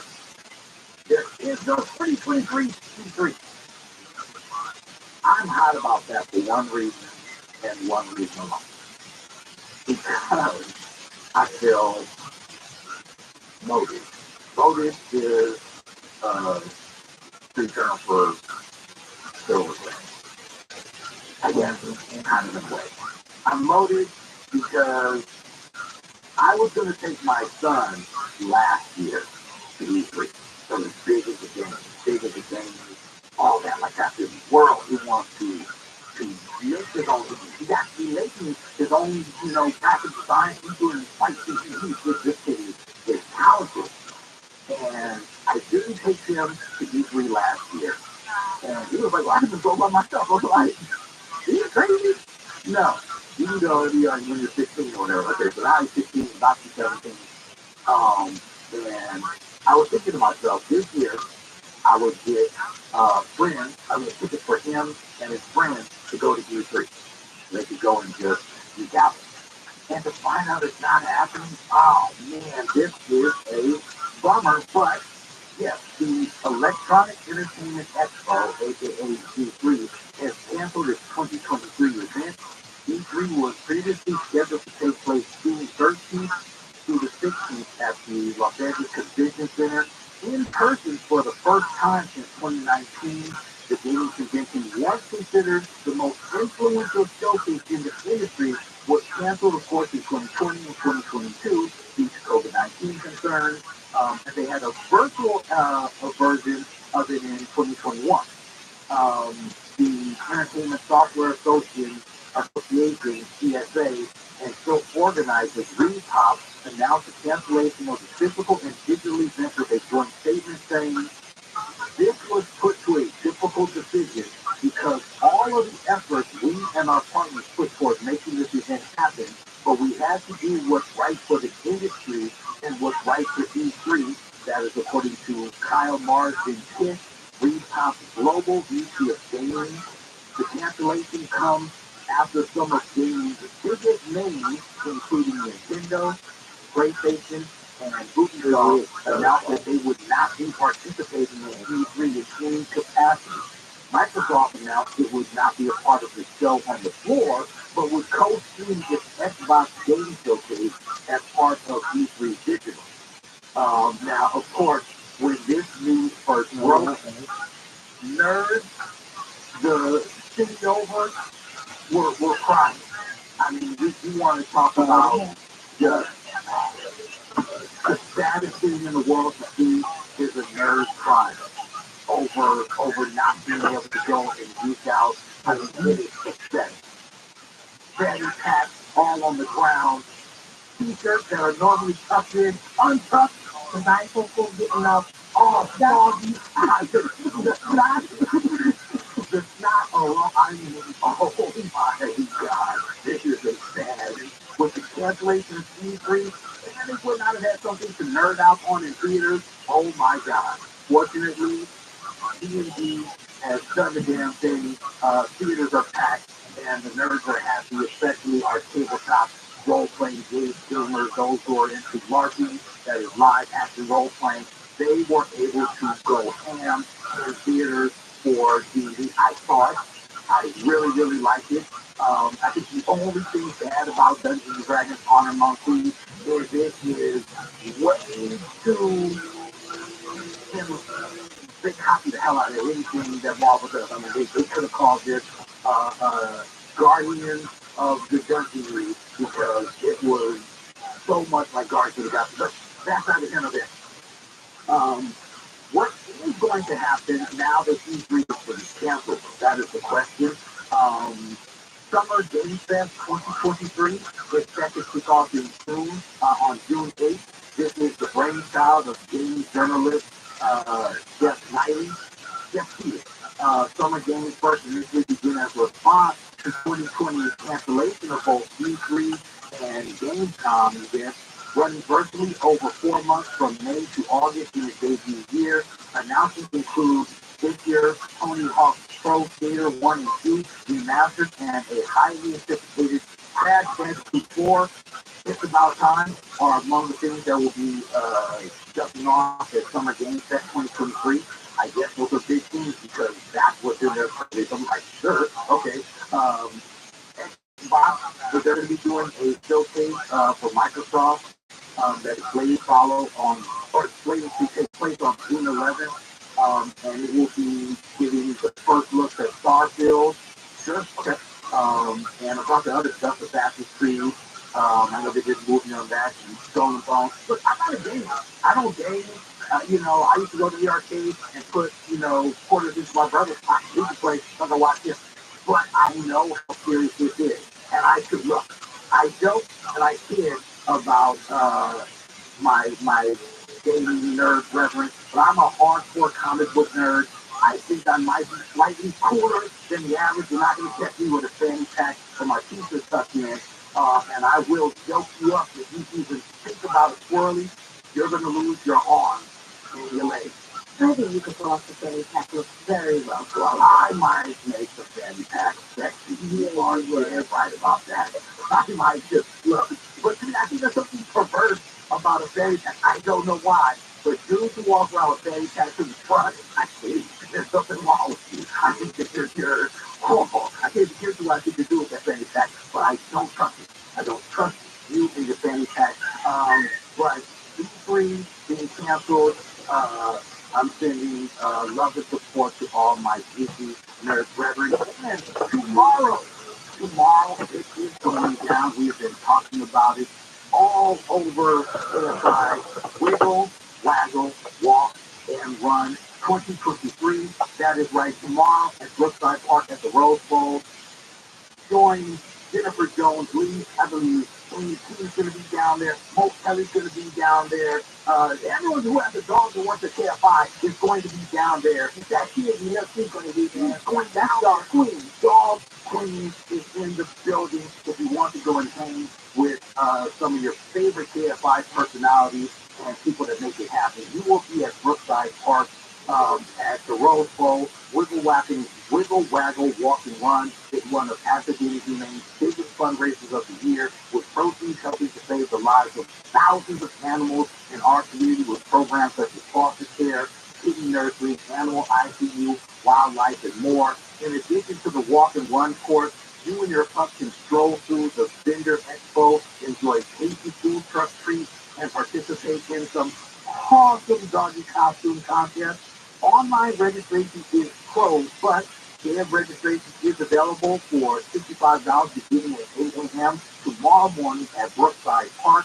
Remember, your support saves lives. Your support saves the lives of all of these doggies, because one thing, and this is something we talked about at the beginning of the pandemic, well, we didn't talk about this in particular, but one thing that came out of the pandemic is a lot of people buying dogs.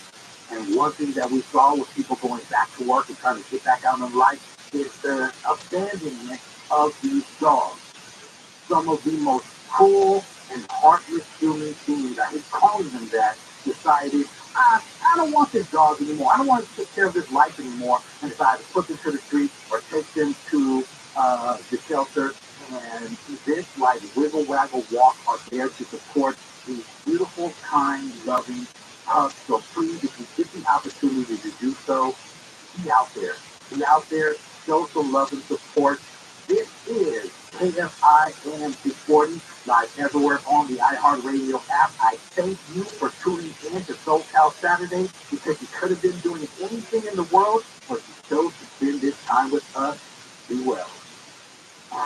Whatever happens, we have got it covered. KFI time. KOST HD2. Los Angeles and China. Live everywhere on the iHeartRadio app. Cafe closure. I'm Jason Middleton, live from the KFI 24-hour newsroom. All southbound lanes of the 5 near Cafe will be closed tonight and tomorrow night as crews work to limit damage from a landslide caused by all these recent storms. The closure is between Vista Del Lago Road and Simpson Highway. The landslide has reduced the 4-lane freeway in that area to just 2 lanes. Anti-Armenian hate and racism is alive and well. Members of the largest Armenian community in the United States are being targeted by racist flyers found outside a Christian Orthodox church in Glendale. City clerk Susie Abigian says her community continues to be targeted, harassed, and traumatized. I do not feel safe walking on the streets of our city with the knowledge that some people would like to see Armenians erased from the face of the planet. The flyer posted yesterday read, "Never again" does not apply to Jordan. Israel fully supports our Azeri first brothers to complete Armenian genocide. Glendale police say flyers were found in other parts of Southern California, and the department is investigating. Around 1.5 million Armenians were killed at the hands of the Ottoman Empire, which is now known as Turkey. Turkey and Azerbaijan denied the genocide. The Wall Street Journal reporter from the U.S. has been arrested in Russia, accused of spying. Even Dershkovich's friends say he is being held hostage. Everyone knows he's targeted for bogus. Everyone was not a spy. Everyone was a journalist. President Biden is working on Dershkovich's immediate release as he awaits the trial. ABC's Alama Hassan says the journalist was arrested Thursday and is accused of collecting information on an enterprise of the military-industrial complex. Now, his case is classed top secret, which is why his trial will also most likely be held in secret. His arrest comes 4 months after the release of WNBA star Brittany Griner. Dershkovich is the first American reporter to be arrested on espionage charges in Russia since 1986. All right, let's hit the road with Mark Wheeler. There's a tangle on the 10-year Ontario. December Indiana Freeway, direct side of Village and Freeless lanes are blocked here. Motorcycle stop traffic from Etiwanda, just away from that Fontana. They got lanes shut down for the stretch of the 10. Eastbound at Etiwanda to Cherry Avenue, stop traffic from Archibald. And another big problem, to Baldwin Park. The 10 eastbound at Baldwin Park Boulevard. Off ramp here, we got a crash, stop and go from Fraser Street. KFI in the sky, up to their faster. I'm Mark Wheeler. So the white 3-piece suit that John Travolta wore to Disco in Saturday Night Fever is heading to auction.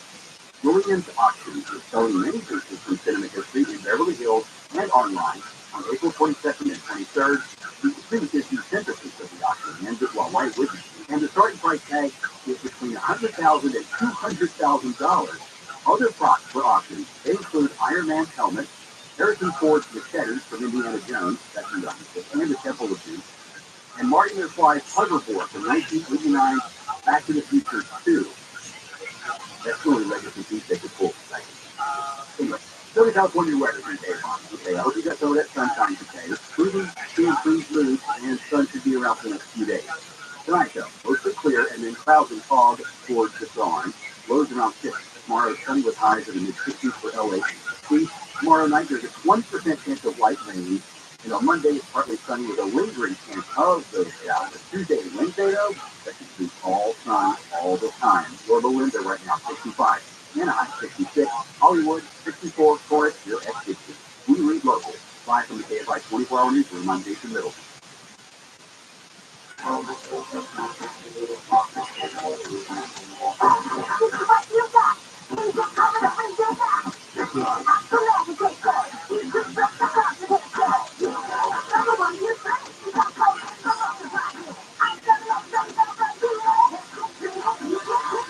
COVID-19 can stop the illness from getting serious and help you taking it as soon as you feel symptoms.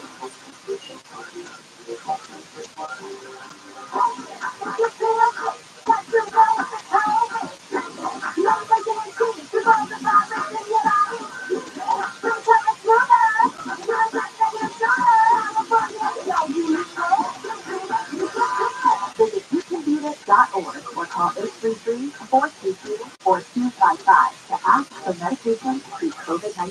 Sponsored by the California Department of Public Health. Download the free IR radio app for all your music, radio, podcasts, and AMR. KFI, the news, what it means, why it matters. KFI, AM 640, heard everywhere on the iHeartRadio app.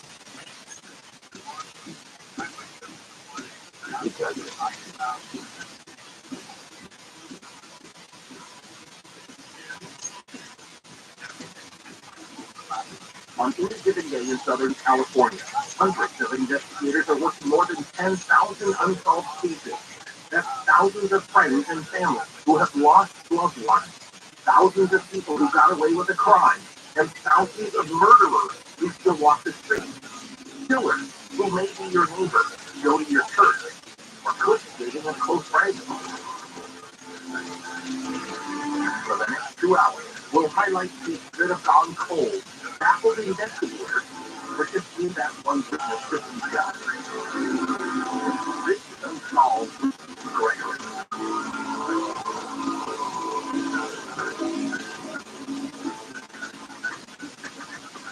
Los Angeles Police Department case from DR number 295771. The murder of Elizabeth Short, otherwise known as the Black Dahlia. In this episode of Unsolved, we welcome Steve Hodel, retired LAPD detective and author of 8 books on this case. Not only is he one of the best-known authorities on the subject, he's also got a personal connection. I want to caution you, there is some very graphic content in this episode. Thanks so much for joining us tonight. We really appreciate it. Good to be with you. So, I want you, if you could, start at the beginning. This is one of those cases where I've always known about it. It's been in the back of this and every other, and you've authored 80 big books. And so, I'm just trying to figure out kind of what we're looking at here. When did this case come about? And go back to that day in Lamert Park. So it's a cold January 15th, 1947, a cold morning. A young woman, Becky Bersinger, is walking his daughter in a stroller to market. And she looks over at a vacant lot, which is in the 3800 block of South Portland, which is about 4 or 5 miles south of Hollywood. And she looks over and she first what she thought was a mannequin. And then she looks again and says, no, it could be actually a body. So she says to herself, oh my goodness, that's going to terrify the kids going to school. So she goes to a first stop about a block, sure enough, nobody home. She goes a little bit further south and actually is admitted. She uses her phone, calls the police, says, I think there's a body in the vacant lot. LAPD patrol was fine, and sure enough, they find this horrific crime scene. They look over and the pull-up was initially get there, and it's a female, apparently a young female, Jane Doe, no identification, no clothing, no nothing, a nude body, cut in half, and carefully posed on the vacant lot just off the sidewalk. All sorts of trauma to the body, and of course the patrol guys do their thing and call homicide. The homicide detective gets there and they're horrified. You can't see anything quite like it. Trauma to the body, all sorts of cutting, and from there it goes on to become probably the most infamous crime in Los Angeles history. So let's talk about, you say the body was posed. I mean, was there any significance to the pose that was done? How was it posed? Yeah. So basically, it was about 12 inches from the sidewalk. And this was Lamert Park area was a newly developed area. It was lots of space, very few homes, and the body was placed, the upper torso, the hands were placed above the shoulders in a surrender position, and the lower torso was posed just to the right, maybe 5 inches. Not thrown that down, but carefully posed, and ultimately in my investigation, that'll have some serious meaning. But basically, and then if you want, the horrific cuttings, there were cuttings to the thigh, pieces of flesh were cut from the body and inserted in a private.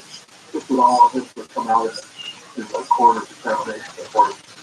And the face was cut ear to ear, as if a large smile.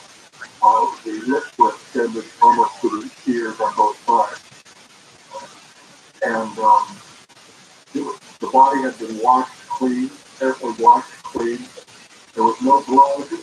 Clearly, the crime was not committed there. They knew immediately that it had to have been done elsewhere and dropped there and posed. There were large cement sacks and a banditti irregular sacks laying next to the body, which they determined were actually used to transport the body from wherever she was slain, probably a private residence, to the crime scene, and then they were just pulled off. She probably put the body atop these large 50-pound sacks to transport, so it wouldn't get blood in the car. Okay, I just want to remind people that we are speaking with Steve Hodel, the author, also retired LAPD detective, about the gruesome murder of Elizabeth Short. This would mark the 75th anniversary of this crime in Los Angeles, and one of the longest unsolved cases to date, or is it? We'll talk more about that a little bit later. I want to get into a little bit about who Elizabeth was, but go ahead and finish about that day of the discovery. So initially all they got is a Jane Doe. They take the fingerprints and they basically run them through the system. Back then, of course, they had to do a mailing of them to the FBI. And actually, one of the local newspapers, the Examiner, volunteered to to run them through their machine. There's like a fax machine where they could actually take photographs of the print and send them via telephone, an early fax. We're speaking with Steve Hodel, retired LAPD detective, about the case of Elizabeth Short. She was the woman brutally murdered back in 1947. 75 years ago, this week. So, it's kind of interesting. You're talking about the big bags there on that in that vacant lot, and kind of your theory as to how she was delivered over there. Basically, this was LAPD determined that, that's not me. They came out and said that actually the body had been transported from some unknown probable residence where the crime occurred on these large 50-pound paper sacks, on the newer sack and the cement sack. And there was a little bit of blood, watery blood on the sack, so they knew that whoever started the crime could use these sacks and just left them there, pulled them away and closed the body and left them there. She was a Jane Doe. So the first step is to look, how are they together identified considered to be 15 to 20 years of age initially, and so basically what they did was they took the fingerprints and the examiner, one of the many newspapers in Los Angeles, offered to fax them back to New York. They had a machine that they could actually use a telephone and take a photograph and send the fingerprints back to FBI. So they did that, and next week he was a Jane Doe #1, and within 4 or 5 hours, they got a hit. And it came back. Her name was Elizabeth Short. She was 22 years of age. She was from Medford, Massachusetts, and had worked, got her fingerprints. She had been arrested for a minor possession of alcohol back in 1943. And so they had a name and identification, and from there they really began their investigation, starting with contacting her parents, her mother, actually in Medford, and moving forward from there. This is Steve Hodel, retired LAPD homicide detective, about the case of Elizabeth Short, otherwise known as the Black Dahlia. We're commemorating the 76th anniversary of the gruesome discovery in remote parts occurred. This is Unsolved with Steve Gregory on KFI AM 640. I'm now bringing them. Live from KFI 24-hour newsroom, I'm Jason Middleton. One person is dead after a tornado tore through Delaware this week. The tornado downed the trees and telephone lines, and when a house collapsed, the person inside was killed. Regarding the indictment of former President Trump, former Attorney General Bill Barr says they are going after the man, not a crime. President Biden is going to skip King Charles' coronation. Biden in just a second. I'm Martin Coates, the inventor of Navage Nasal Care, and I love Navage. I told you about how your nose is divided care filter. Good Navage's powered suction will help flush out allergens, viruses, mucus, and germs, and that Navage will help you breathe better. But what do other people say about Navage? Like parents, quote, my doctor wanted me to do saline rinses for my allergies, but I've never been able to successfully use a nose pump. Navage uses suction power, so it's foolproof. They're nice when I'll have particularly bothersome allergies. I'll bust it out, and the results are immediate. It's such a relief. It's become a lifesaver. Unquote. He's one of over 100,000 online reviews praising Navage. The all-natural solution trusted by over 3 million people to help you breathe better, sleep deeper, snore less, and stay healthier without drugs. Navage is available at Walmart, CVS, Walgreens, Target, Rite Aid, and online. Navage, N-A-V-A-G-E, clean nose, healthy life. Southern California weather from KFI tomorrow. Highs in the mid-60s for LA and OC. First, overnight lows in the low 50s tonight. Light chance of rain showers on Monday, only 20%. Weather is brought to you by the Bart Hall Show at the Long Beach Convention Center. Let's check in with Mark Wheeler and head back to that crash near Ontario. It's going to be heavy still. It's the 10, San Bernardino Freeway west side of Militant. 3 left lanes blocked. Stop traffic from the 15. Now, good news though, through Fontana on the 10, eastbound at Cherry. Earlier, tanker stuff fire is clearing out now, but still a stop drive from Haven. Now, Baldwin Park on the 10, eastbound Baldwin Park Boulevard. Earlier problem clearing out into Monterey Park, 710, Long Beach Freeway, northbound after 10. The wreck off right, stop and go from Ramona. KFI in the sky, help get you there faster. I'm Mark Wheeler. It's showtime. Join us at the Bart Hall Show, March 29th to April 2nd at the Long Beach Convention Center, presented by Progressive, and celebrate 75 years of Hall Show excellence. The leader in outdoor recreation since 1946. Go to hallshows.com, hallshows.com. This recording is sponsored by Compassion International. We've all felt the impact of rising food prices.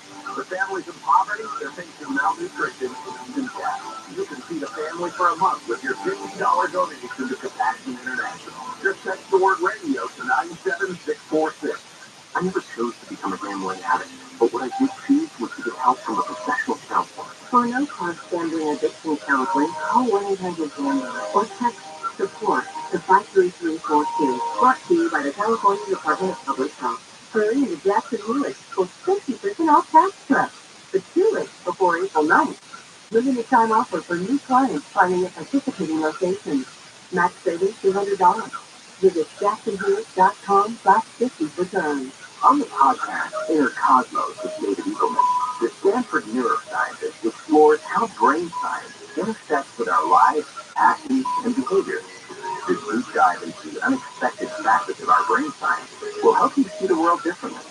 I'm going to explore the relationship between our brains and our experiences by tackling unusual questions.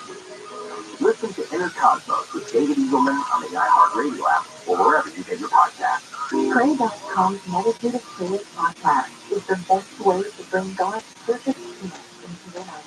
Each meditative prayer helps you focus on God, fight anxiety, and sleep better and more. Close your eyes and open yourself to the Holy Spirit. Listen to Meditative Prayer on the iHeartRadio app or wherever you get your podcasts. Hi there, I'm Joel Archard. Join me this Sunday for How to Money. We'll talk all things personal finance and help you learn how to save, invest, and enjoy more of what matters. How to Money with Joel Archard. Tomorrow at noon on KFI and on demand anytime on the iHeartRadio app.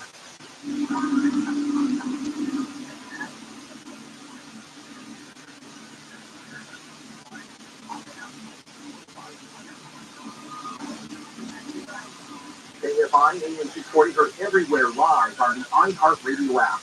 I'm Steve Gregory, and this is Unsolved.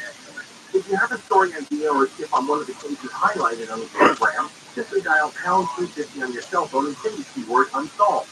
Or email the team unsolved at iHeartMedia.com. That's unsolved at iHeartMedia.com.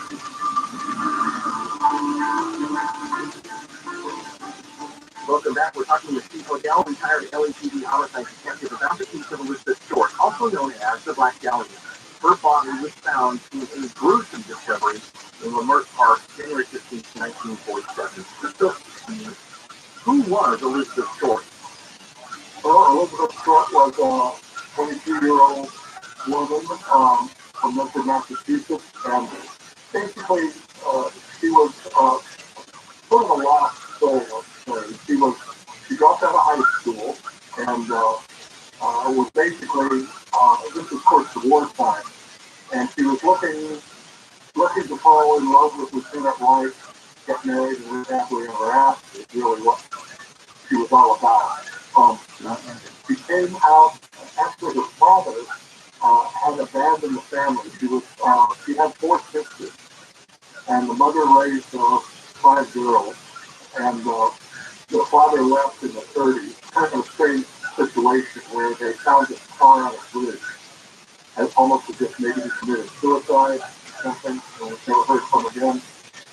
But then in the early 40s, in 42, he writes and contacts them and says, I'm in Northern California, and Elizabeth decides she wants to go see her father. So she comes out to California, hooks up with his dad for a very short time. They don't get it off at all. He's looking for a maid and housekeeper, and she's looking to fall in love and live happily ever after. So that's short-lived. She splits from him, and then she gets a job at a military camp, Camp Cook, just north of Santa Barbara. And she works there for a while at the PX, First Exchange, and she actually wins the beauty contest there as a camp beauty. A very attractive woman, full black hair, pretty blue eyes, very attractive, new lover, and she starts hanging out and dating, buzzing UFOs and that sort of thing during the war, and really looking to find a man and get married. Kind of a lost soul. She bounces around Los Angeles. She goes to Florida for a little bit and meets a military guy there, and he winds up the air crash and dying just towards the end of the war. So she comes back to California, and it's kind of lost and wandering around. We don't have a lot of history on her, other than it's not clear that she got any other jobs. She was staying with people that she would meet and stuff. But there's a lot of myths that's totally untrue. Hack writers took this story and ran with it and basically turned her into a prostitute and you know, booking in back alleys and a drinker and an alcoholic and a loser, and she was none of those things. She was simply, 22-year-old young woman just looking to fall in love. We're talking with Steve Rodell, retired LAPD homicide, about the death of Elizabeth Short, also known as the Black Dahlia. So, Steve, how did those narratives get created? I mean, listen, I'm in the media business, and I know a simple misuse of a word or cleverly placed word can completely change a narrative or someone's, description or anything like that. So what do you think the motive was for maligning her like that? Well, I think it was basically hack writers are attempts to add on and make it more. In other words, for example, let's just take, so you say an attractive young woman coming out to Los Angeles, you've got this horrific crime, and they determined she wasn't just because she was surgically bisected. It was a surgical operation. It's actually known as a hemicorporectomy, which is the only way you can divide the body without sawing through bone. You have to go between the second and third lumbar vertebrae. And this was actually what was performed, a surgical operation. And then the name, of course, came along. The Black Dahlia was quickly added to the story. And actually, that was a name that was actually, they called her that. She used to go into a pharmacy in Long Beach and hang out there with a lot of the military guys. And there was a film that came out that summer called The Blue Dahlia, a noir film. And they kind of gave her that name, Black Dahlia, which is a spin-off on the Blue Dahlia. And so you've got this name, Black Dahlia, very mysterious. You've got this ultimate horrific crime and a beautiful young woman. So they just added on to that. These writers just step on that, and then a couple of films came out, and we got a spin-off on it. It all just kept going, and there are a whole lot of myths about. Once I got into the weeds and really started looking at it, my biggest problem was to separate fact from fiction and get rid of a lot of these myths, which I was fortunately able to do. So let's go back. I do want to go back to the crime scene that day because there was a lot of, now that you've established where the crime scene was, who it is, and a little bit of background on Elizabeth. When we come back, I would like to talk to you a little bit about the graphic nature of this and the way they were, the way that Elizabeth's body was posed.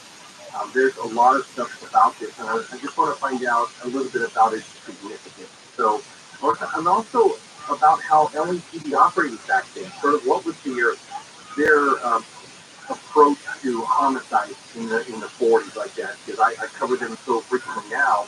I can't even imagine back then how things would be without technology and stuff like that. So I'd like to talk to you a little bit about that, okay? Okay, we're talking with Steve Rodell, retired LAPD detective. He's also an author of numerous books about this very case, Elizabeth Short and the Black Dahlia. But first, this is Unsolved with Steve Gregory on KFI AM 640. I'm not for your victory.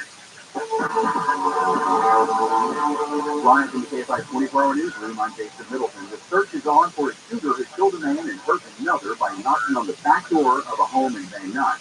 The LAPD responded at 2 a.m. west of Laurel Canyon Boulevard. Witnesses say a man knocked on the door, and when the first person opened the door, the shooter shot both men and ran away. Detectives say both people and the shooter had known each other, but the shooting was not gang related. A woman who was caught on camera carjacking, violently throwing people, and hitting cars in a parking lot in Agoura Hills has been arrested. LA County Sheriff's Department deputies were called to the scene yesterday near a route after learning that a woman stole a person's car. Witnesses say that the woman went up to the driver to ask for a ride, then threw the driver to the ground before jumping into the car and driving off. Video shows the woman driving recklessly through the parking lot. At least 5 cars were damaged. The woman got out of the car and tried to run off, but some people held her down and officers could arrive. Twitter Blue is 16 today, so people have to pay to be verified. It also happens to fall on, April Fool's Day. The problem at hand is that anyone can obtain a blue check mark, meaning it will now simply serve as a verification of the account is paid and not a verification of the user itself. What do you find value in? ABC's Ike Jockey says official organizations and some government officials will continue to be verified with a gray check mark, but the White House has already said it would not pay for it. Users have already impersonated Harry Potter, author J.K. Rowling, Elon Musk, who owns Twitter, and other celebrities, while many verified users said they would leave Twitter once their blue check mark went away to avoid pranks. I have more on this on my show tomorrow on Macro, on Twitter, 2 o'clock, here on 8 o'clock. Now let's hit the road, and that means checking note 101. The Hollywood stretch to the Hollywood Freeway, the 101, the southbound side from Sunset to Glendale Boulevard. That's going to be a stop and go drive. Very, very heavy with Mayfield Street. That's Crash Street Diamond Bar on the 57th. This is going to be at the 60 northbound split of Grand Avenue, basically. The heavy drive as you approach, give yourself a little room there. A couple of problems on the 10, one through Ontario, one through Fontana, and cleared out. We do have delays to Diamond Bar on the 60 westbound side. The second crash at Grand. You'll find some flowing as you approach. Here you'll find this guy helps get there faster. I'm Mark Wheeler. Why would a plumber just tell me what it costs to unclog my drain over the phone? Is it that complicated? No, it's not. It makes no sense at all. They obviously have a price. No, you said it nice, Lola. Who are you? Mike Diamond, the Smelter Plumber. Will you tell me how much to unclog my drain? $99. So you haven't seen it. Don't need to. Doesn't matter if it's a kitchen sink or a mainline sewer travel. The Smelter Plumbers at Mike Diamond will unclog almost any drain for $99. Almost. Yeah, there are a few exceptions, but you can read all about them on our website before you call.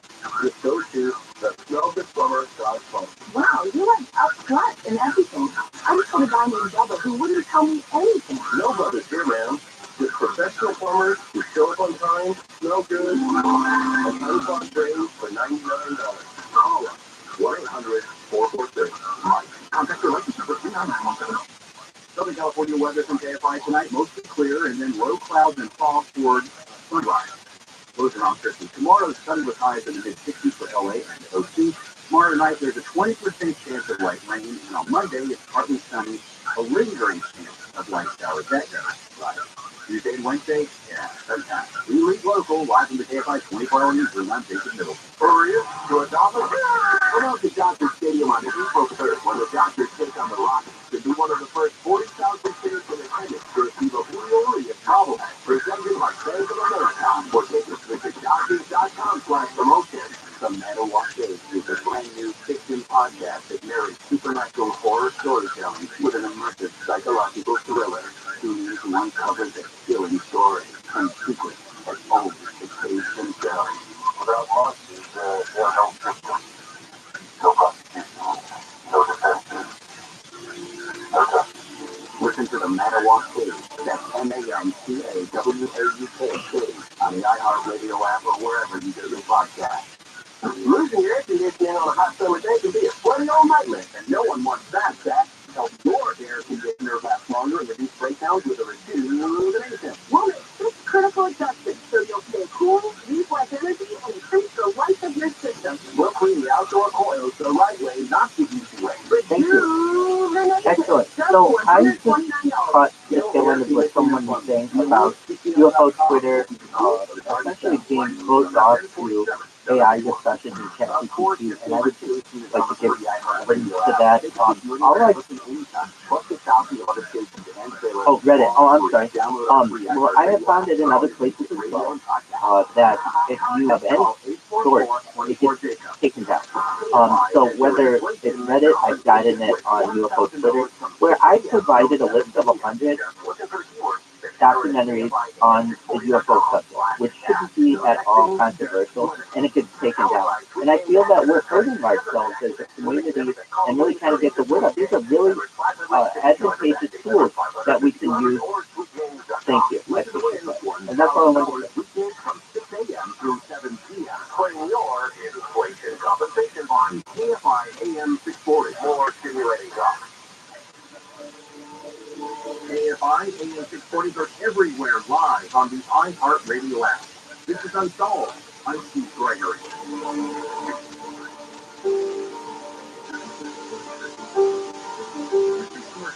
Hold down. He is retired LAPD homicide.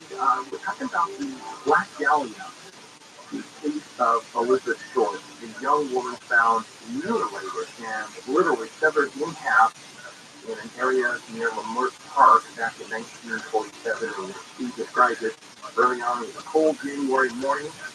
And speaking of that scene, Steve, there was a lot to be made about this. I mean, it was an incredibly graphic scene, was it not? It was. It's one of the reasons why it's become one of the most infamous crimes in LAPD history. And basically, aside from what I described earlier, there were cuttings to the private part. There were cuttings, crisscross pattern cuttings to the right side, a section of the left. Actually, the right breast was completely excised and removed, a small part of it, circular. And homicide detectives in that day, it was very different from the technology from the day, of course.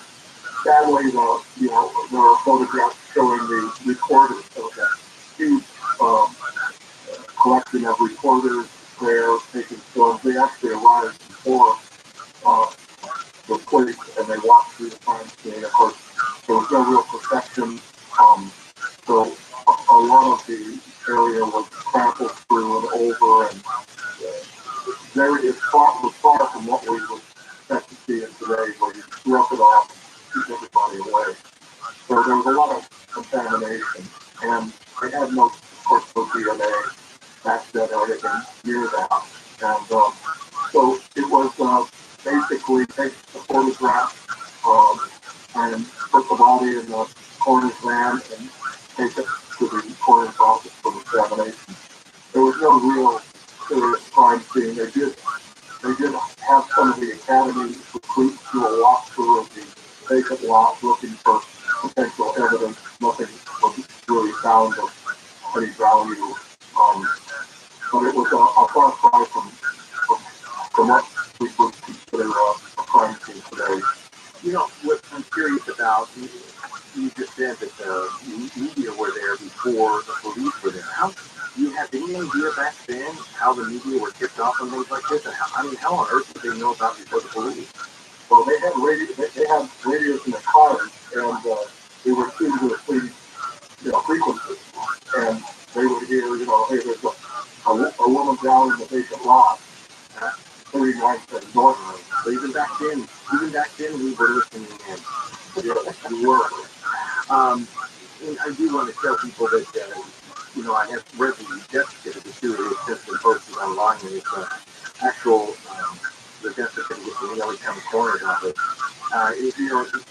Her actual cause of death was a cerebral hemorrhage, is the way it's listed in the death certificate. But if you read the detail in some of the printings that have been out about the condition of her body, this, and you as a detective, this was an incredibly targeted crime. And what about the sort of nature of this crime did it say to you? How did it speak to you? When you first started digging into this, you saw pictures, you read about the detail, who's the first person that pops in your mind? And what's the type of person that pops in your mind? So immediately, of course, it appears to be, in my mind, it was a revenge killing. This wasn't just some random. Also, of course, she was sexually assaulted. She was sodomized, anally raped. They estimated that the torture, she was tied. Also, there were ligature marks to her feet and hands and neck. So she was tied down, and the experts estimated about probably a 4 to 5 hour extended torture. So this was somebody that had it really in for her. This wasn't just a one-off, off the street type of thing. This was basically, to my mind, revenge, or came to mind immediately. We're talking with Steve Cordell about the death of Elizabeth Short, also known as Black Dahlia. And Steve has written numerous books about this case. He's kind of made it his life's work after retiring from the LAPD. When you look at this, it was so notorious. No one had even seen anything like this back in the 40s. In the late 40s, a crime like this, you say revenge killing. Was this a revenge against her or a revenge against an entity, a revenge against women? What was it a revenge against? Well, I think it was, personally, my initial response was, it was personal. It was, there was some connection to her. Something had some connection, ex-boyfriend, you know, something like that. But also, of course, you have to factor in misogyny. I mean, our hatred of women in general, too, was expressed. I mean, you don't see this kind of extended torture very often, very rare. You know, it's and the posing, he was, whoever did this was making some kind of a statement with her. And so, and also, to my mind, you know, basically this was not an individual that had this was not a first-time killing for him. Immediately, I thought the potential of a serial killer. Although I wasn't aware at the time of any identity to this one, but it was very advanced, and this was no amateur that committed these crimes. What on earth possessed you to take such a deep interest in this? I mean, what was the sort of pivotal moment for you that said, I need to dedicate the rest of my life to this? Well, tell you the truth, Steve, this came to me. I didn't go to it. I had put my 24 years on LAPD, 17 in Hollywood homicide. I had over 300 murder investigations. I had one of the highest clearance rates from the department, about 85% of my crimes were solved. I was long retired. I was retired for 15 years. And then certain things came unfolded in my life, separate from this, that pulled me into this. I mean, when I went to the academy in 1963, I saw photographs of this crime because it was a famous unsolved. But that's the only contact. I didn't even know the name of Elizabeth book. There was nothing, I remember there was a famous unsolved. That was the first and the last time I had anything to do with this crime. And then eventually, certain things in my life would unfold that would pull me into my investigation. Let's talk about some of those when we come back. This is Unsolved with Steve Gregory on KFI AM 640. I'm not for an investigation. Live from the KFI 24-hour newsroom on Jason Wilson. A tornado in Delaware has collapsed the house, killing at least one person. Storms are marching across several northeastern states right now. Security is ramping up in New York ahead of former President Trump's expected indictment on Tuesday. He'll fly in Monday night, reach the Trump Tower, and then head to the DA's office at 11:15 a.m. Tuesday Pacific time. No Mega Millions winner last night, so Tuesday's jackpot is $385 million. Okay, we're going to get exploded on the 5 right after this. Do you know what the three biggest problems are that people have with most farmers? Think about it for a minute. Because probably likes to lift this up. They don't come when they say they will. They come to more after the job than what they quoted to a client. And they don't fix the problem right the first time. And that's happened that kind of aggravation. At service champions, performance is different. We'll be there on time, right when we say we'll be there. We'll give you a firm price in writing before we start. And all of our funding services or facts are a happy money problem. It's simple. If you're not happy, we don't pay. For us, it's all about respect. For you, our customers. Call Service Champions right now for all of your plumbing needs. Our number is 833-777-7777 or find us online at servicechampions.com.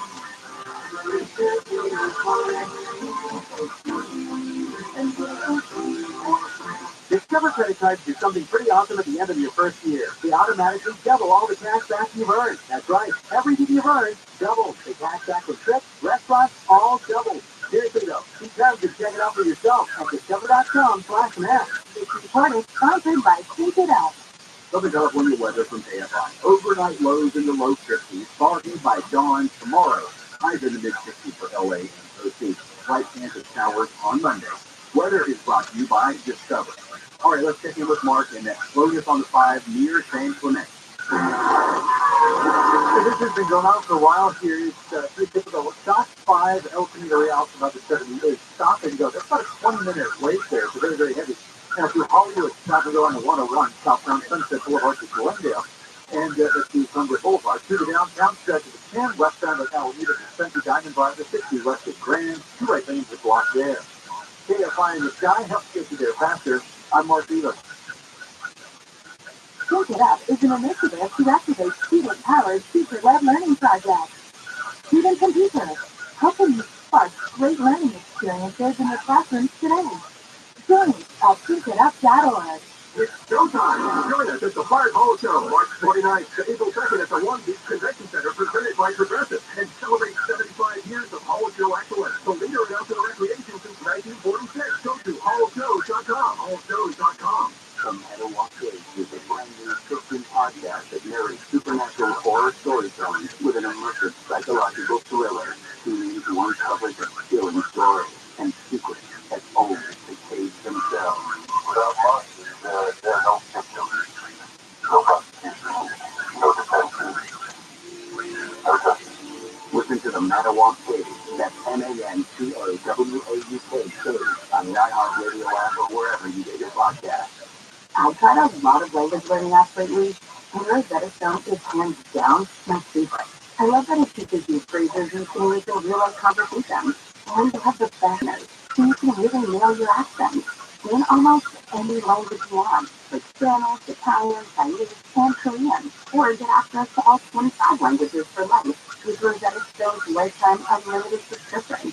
Check it out at rosettastone.com. U.S. Bank is ranked number 1 in customer satisfaction with retail banking in California by J.D. Power. Since California has home to most award shows, we prepare to thank you. To Californians everywhere, we've been proud to help you plan, budget, and save smarter. Our goal tracking and budgeting tools would have no place to shine if it weren't for you, and we can't thank you enough for that. And thank you to our real-life humans who go above and beyond for our customers every day. Bravo, USA, bravo! For J.D. Power 2023 award information, visit jdpower.com/awards. Member FDIC.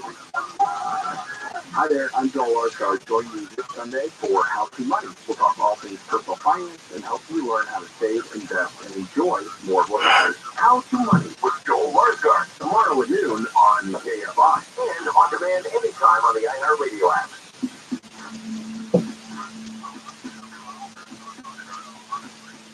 KFI and recordings are everywhere live on the iHeartRadio app. I'm Steve Gregory, and this is Unsolved. To learn more about this case and others, go to our webpage at KFIAM640.com /unsolved. And don't forget to subscribe to our podcast on the iHeartRadio app, Spotify, Apple, or wherever you get your podcasts. We're talking to Steve Liddell. He is retired LEPD, and he's talking to us about the death of Elizabeth Short. January 15th, 1947, she was discovered in an area of Lamert Park. And before the break, we're trying to give us a background about not only your career and your high solve rate as a homicide detective, but you were telling me kind of how you got into this case, and as you say, the case came to you. And I guess it all changed with a late night phone call. Okay, Steve, good deal. I was 14 years retired. I was working as a private investigator doing criminal defense. The 24 years was prosecution. Now I was doing criminal defense in Bellingham, Washington. And I had retired, brought my two sons up, started them to middle school, and was working at the PI. And I got a Syrian phone call, and it was June, my father's wife. And my father and June had relocated after a long absence. They relocated back to San Francisco, and in the last 10 years of his life. So he died at 91, and June was in a panic, and so the paramedics were here, and they just pronounced his father's death. And in in that last 10 years, when we relocated back to San Francisco, I became very close to him. We had been estranged, and I got to know him in the last 10 years, and he would come up to visit me from my father. So I flew down immediately within hours and did all the things you have to do in the past with my father. And I was sitting there with June, and a couple of days later, and she came out and she handed me a small 5-inch photo album. She said, "I think your father would want you to have this." She handed me this book and photo book. And I had family members and all sorts of photographs. But there was a photograph of a dark-haired woman reclining, nude, semi-reclining. And I looked at Jude and I said, "Who is this?" Because I don't know, somebody your father knew from a long time ago. And attractive young woman, dark hair, early 20s. I thought, why does this look so familiar to me? And to this day, I can't tell you, but Black Dahlia comes to mind. But it kind of came and went. I didn't take much notice. It may have been, they had a movie come out in 1975 called Who is the Black Dahlia? Starring Lucy Arnaz, and it may have been that, because it looked so much like her. But it kind of came and went. Another day later, I'm on the phone and I have Sister Grandma, who's in Hawaii, and we're talking about the great man's passing and what a remarkable life he had. And she says to me, "Well, you know, he was a suspect in the Black Dahlia murder." And I said, "Grandma, what the hell are you talking about? Where the hell is this coming from?" She said, "Well, you do it," because, you know, during the trial for incest, when we had our trial back then, the LAPD cops told me when they were taking me to court that they think he was a suspect that people believe he sold a Black Dahlia. And I, well, Grandma and I had maybe 20 minutes of conversation in 50 years. You know, she kind of went her way and I went my way. But she was the victim of an incest that Dad was actually charged back in 49, 2 years after the Dahlia killing. He was charged and tried for incest. He was acquitted after a 3-week jury trial. We had Jerry Geisler, who was on the starting confident this day, the case. And then he left the country. But anyway, there's no way, absolutely, I know Dad had his problems, but I believe the incest charges. But a brutal murder, killing like this, absolutely no way. So that's really what got me. And at that point, I was divorced from my wife. My kids were off in college. And basically, I relocated back to LA and said, "Well, I'll be able to show you had nothing to do with it in, 5 days." And that started me on my pursuit. And, I was going to establish that he clearly had nothing to do with it. Well, that was my investigation. Okay, so just to recap here, it's just unclear. So when you're going through these personal belongings of your father's after he passes, you discover the picture, you start to ask some questions, and then you realize that not only was he the defendant in an incest trial, but then the LAPD tells the family that he was a suspect in the Black Dahlia murder? Okay. So Grandma, who was the victim of the incest, she was 14 years old at the time. And it was a big trial.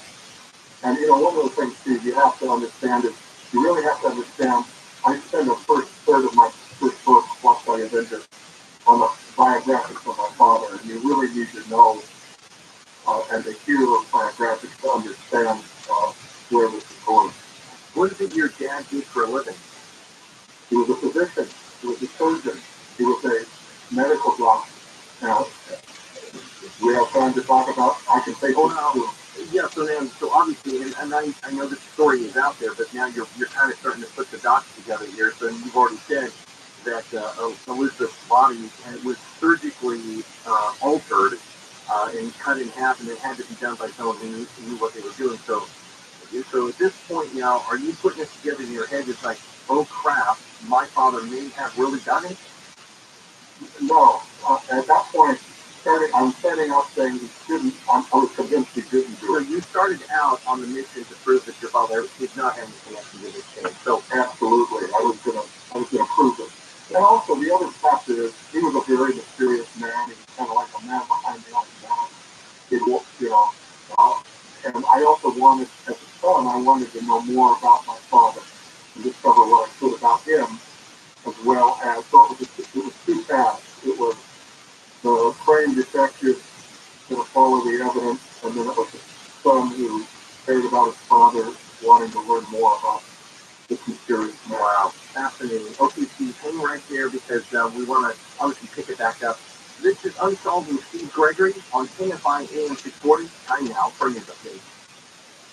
Life moves pretty fast. If you don't let KFI fill you in once in a while, you can miss it. Hey, that's time.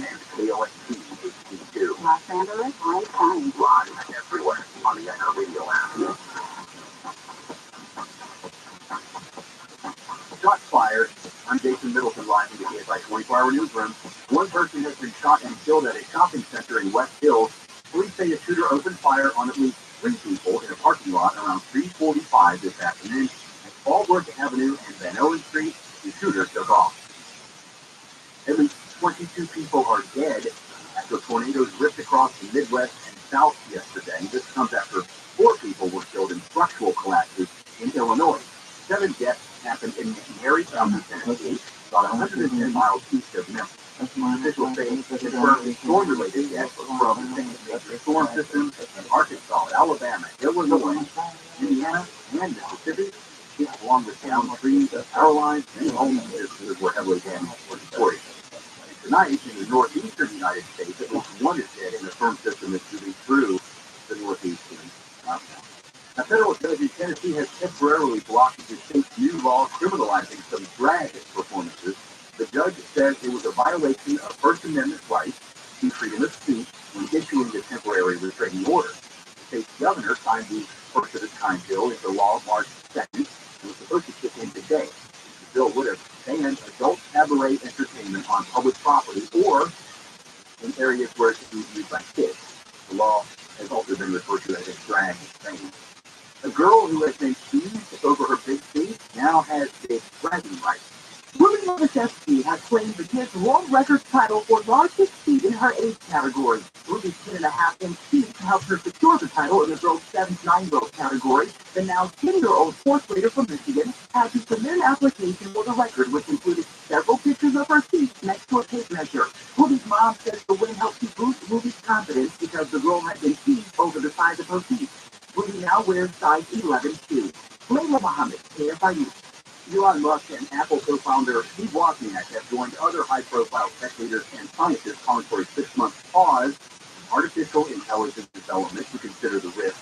They cited Tuesday Wednesday in response to OpenAI's updated chatbot called GPT-4. The advanced bot has helped spark a race among Microsoft and Google and others to unveil similar applications. The letter warns that AI can flood the internet with disinformation and take away jobs. The petition says AI labs are locked in an out-of-control race to develop and deploy more powerful digital minds that no one can understand, predict, or reliably control. An update to that is that a lot of the signees of that petition have been proven false or counterfeit. They also want to roll it back. We covered this also on macroeconomics. That's tomorrow at 2 o'clock here at KFI. One of the reasons Elon Musk wanted to pull out of that probably is because he pulled out of OpenAI back in the day and decided not to be part of it. Now he wants the company to catch up. But that's just conjecture. That's just me. Join me tomorrow at 2 o'clock. Let's check the road.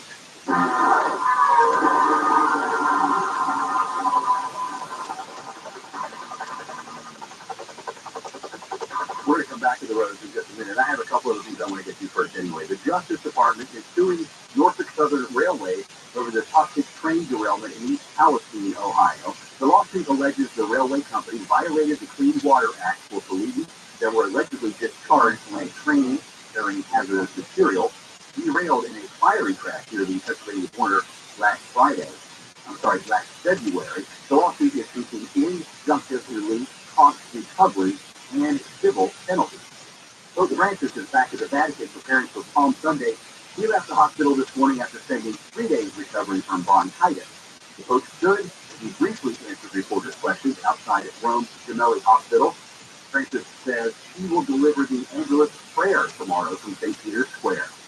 Former President Trump is expected to travel to New York City from Florida for his upcoming arraignment. Trump reportedly plans to fly to LaGuardia Airport on Monday night, stay at Trump Tower before arriving in Lower Manhattan for Tuesday's planned court hearing. He's being indicted in a case involving hush money payments made to conceal an alleged affair. After the hearing, Trump is expected to travel back to Mar-a-Lago. Security officials say they are still working out the details, but all NYPD officers are being told to be ready for June. Okay, now it's time. Now we can go back to it. Let's check on traffic now. South LA, Oregon, northside Century Boulevard. You've got a two-car crash taking up the left lane. Traffic slow as you approach. Downtown on the 101 northbound between the 60 and 7th. Slow traffic there. And through Homewood, you've got a slow go on the 101 southbound between Sunset and Glendale Boulevard. Diamond Bar, the 57 northbound at Grand, a two-car crash. That's blocking the center lane. And the Jamaica Way to Ontario had an earlier crash on the 10 westbound at Milliken. Everything there has been cleared. Take a body. I hope to get you there faster. I'm Dave Joseph. iHeartRadio Earth is here with a new way to enjoy our beautiful planet. Reduce your impact on the environment this fall by packing a waste-free lunch for school or work. Avoid foods with excessive packaging. Use reusable cutlery, napkins, cups, bags, and containers, and recycle or compost any waste when possible. Brought to you by iHeartRadio Earth and the National Environmental Education Foundation. To find more tips for smarter, sustainable living or to take action in your own community, go to iHeartRadio.com/Earth. iHeartRadio Earth is here with little tips for a healthier planet. October is Energy Awareness Month, and it's a good time to refresh your home to make sure you're ready for the season's cooler temperatures. Keep your window shades open on sun-facing windows during the day to get free solar heat, and close them after dark to add a little extra insulation. Brought to you by iHeartRadio Earth and the National Environmental Education Foundation. To find more tips for smarter, sustainable living or to take action in your own community, go to iHeartRadio.com/Earth. On the podcast, Inner Cosmos with David Eagleman, the Stanford neuroscientist explores how brain science intersects with our lives, passions, and behaviors. This deep dive into the unexpected facets of our brain science will help you see the world differently. I'm going to explore the relationship between our brains and our experiences by tackling unusual questions. Listen to Inner Cosmos with David Eagleman on the iHeartRadio app or wherever you get your podcasts.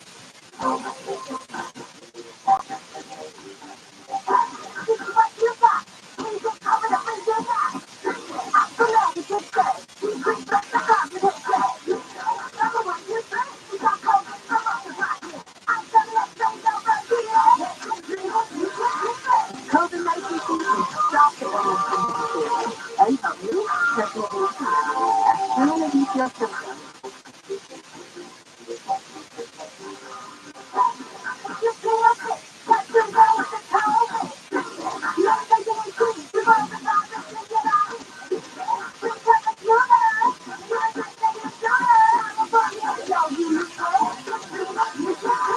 Visit youcandoit.org or call 833-432-4255 to ask for medication to treat COVID-19. Sponsored by the California Department of Public Health. Clear on and KOSC HD2, Los Angeles, Orange County. If you're hurt in a car accident, call the attorneys at Sweet James. If you're hurt in a trucking accident, call the attorneys at Sweet James. If you're hurt in a motorcycle accident, same thing. Call the attorneys at Sweet James. Sweet James settles more for injured victims in 1 year than most firms settle in their lifetime. Sometimes you can't control what happens in life, but Sweet James can help you control how you respond and shift the power away from the greedy insurance companies and back in your hands. When you're hurt in an accident, nothing can prepare you for what may come next. You may not be ready, but they are. The attorneys at Sweet James. They're going to help you connect to the top medical care, get you the most amount of money possible, and deliver the justice you deserve in your time of need. And you pay nothing until they win. All that, so if you're hurt in an accident, call Sweet James. The number is 800-500-5200. 800-500-5200. That's 800-500-5200. And SweetJames.com. Why would a plumber just tell me what it costs to unclog my drain over the phone? Is it that complicated? No, it's not. It makes no sense at all. They obviously have a price. Whoa, you've got a nice aroma. Who are you? Mike Diamond, the Smelter Plumber. Will you tell me how much to unclog my drain? $99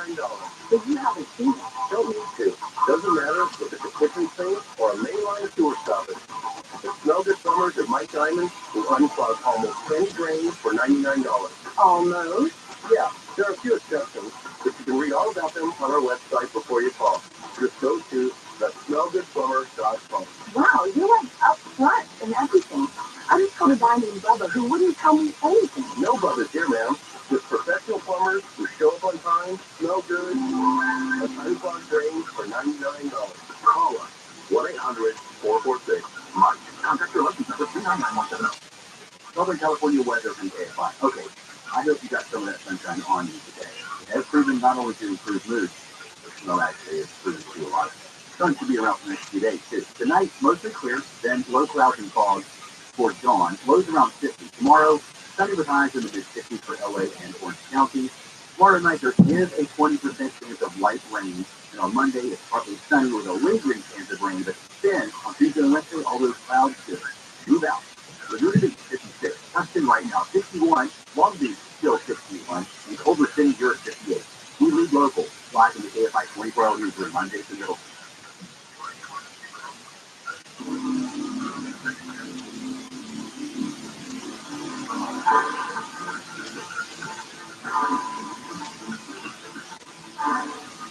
KFI AM 640 goes everywhere live on the iHeartRadio app. I'm Steve Gregory, and this is Unsolved. Caution, there is very graphic content in this episode.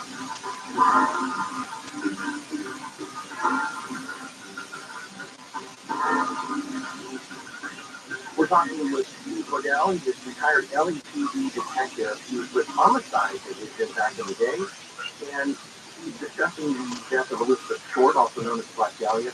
He was found in an area near Lamert Park, completely just severed in half. Very gruesome scene. Before the break, Steve was telling us that out of nowhere, the police came to him because he set out to prove that his father was not the killer. But tell us a little bit more about it. Okay.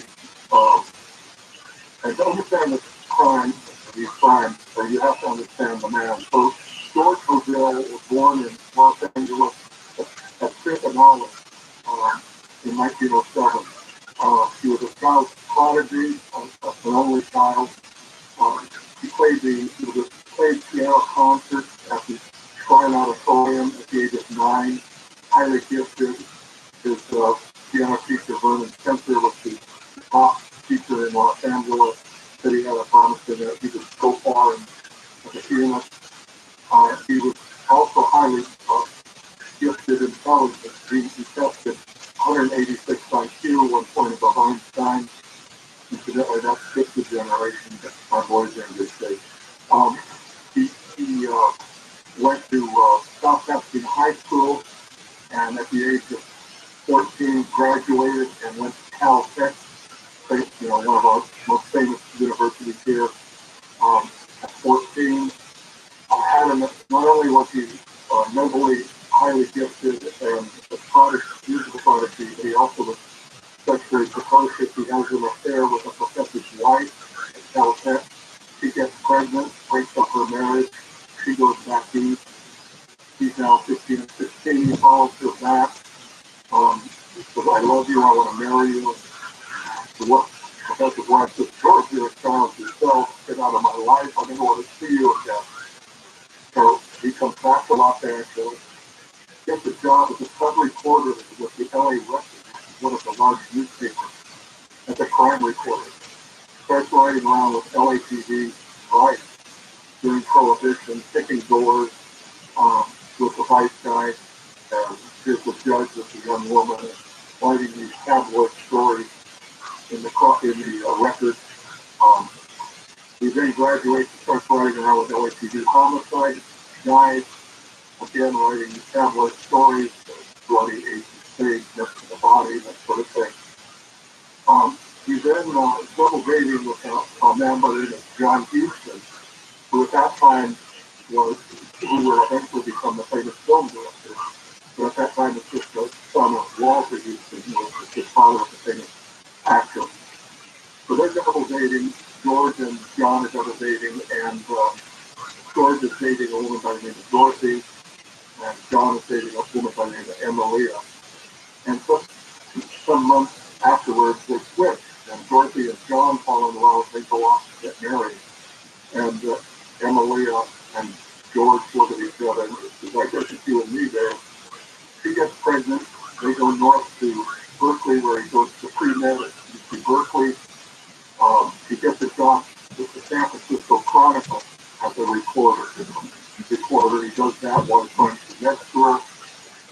pre-med was across the state at UC San Francisco.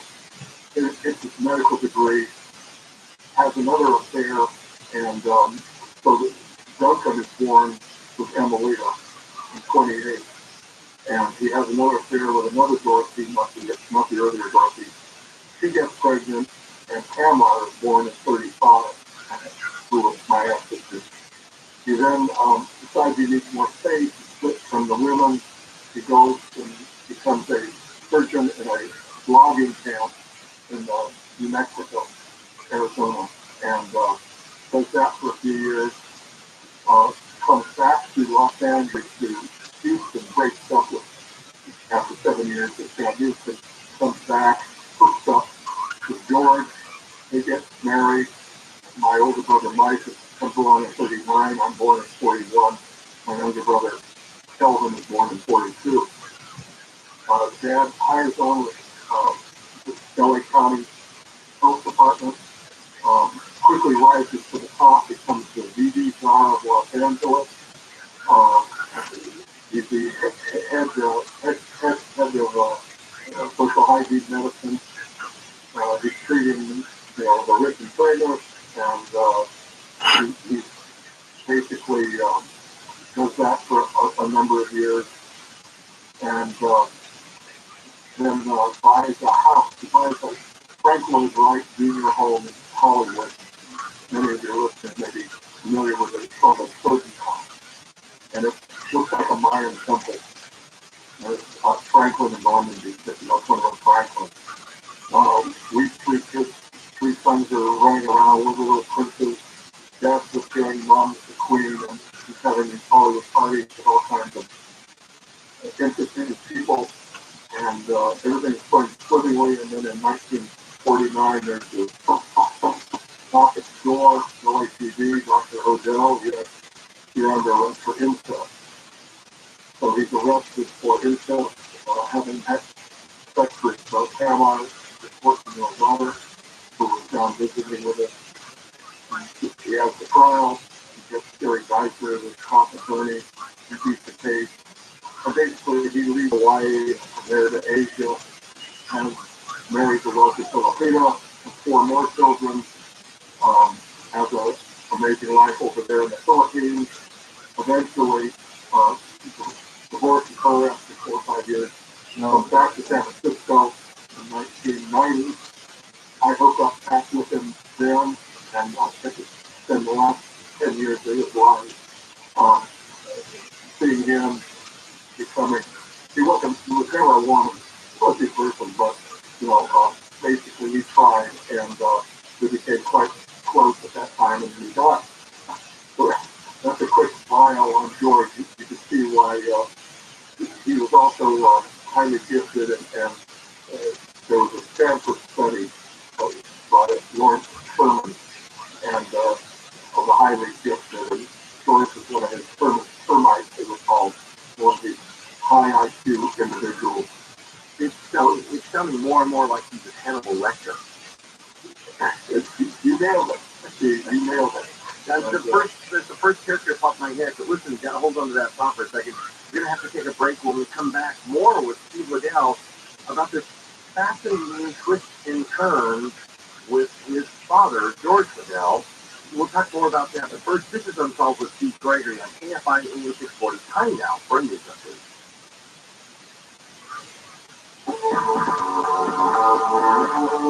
Live, like 24-hour newsroom on Jason Middleton.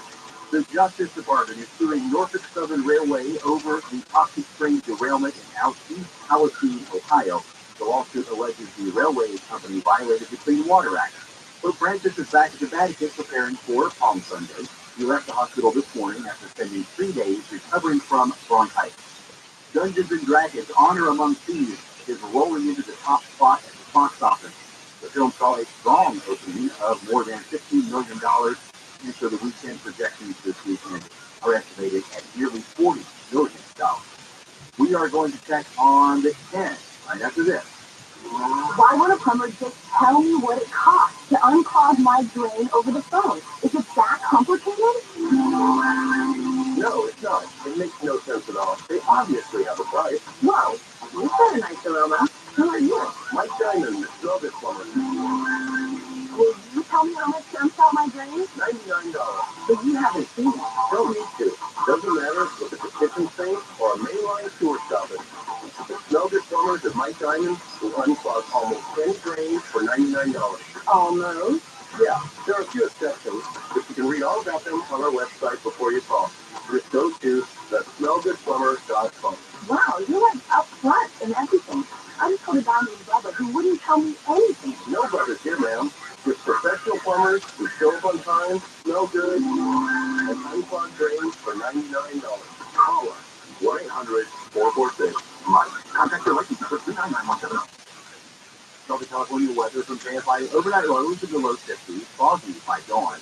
Tomorrow, highs in the mid-50s for LA and OC. Mostly cloudy in the afternoon. Slight chance of showers on Monday. Lots of beach traffic today because of the sunshine. But now, let's check on crashes in a while. Before 20, it's street that crash off to the right shoulder. The traffic is slow from 4th Street.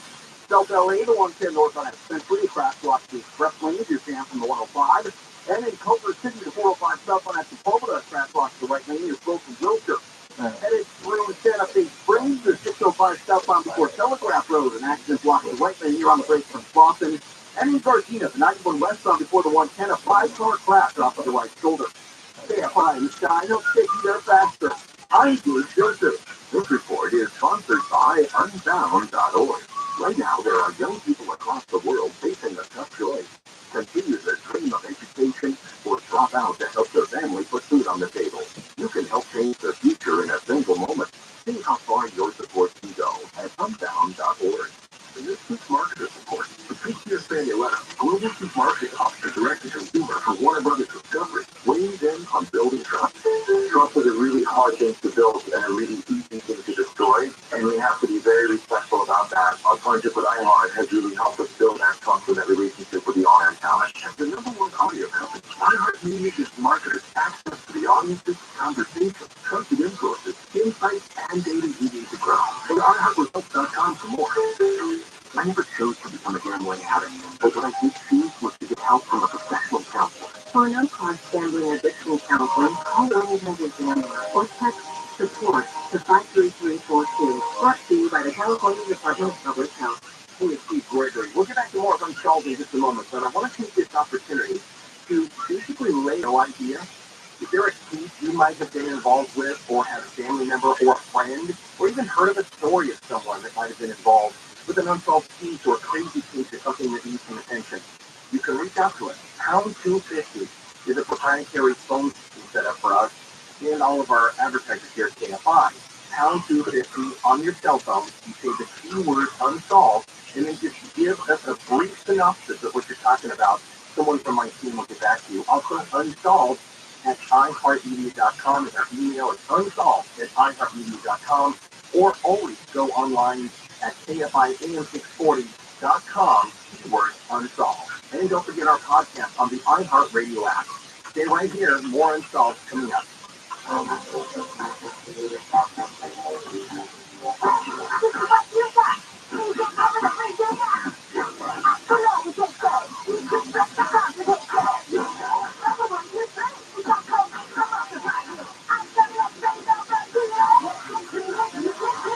COVID medication can stop the illness from being treated and help you personally as soon as you feel symptoms.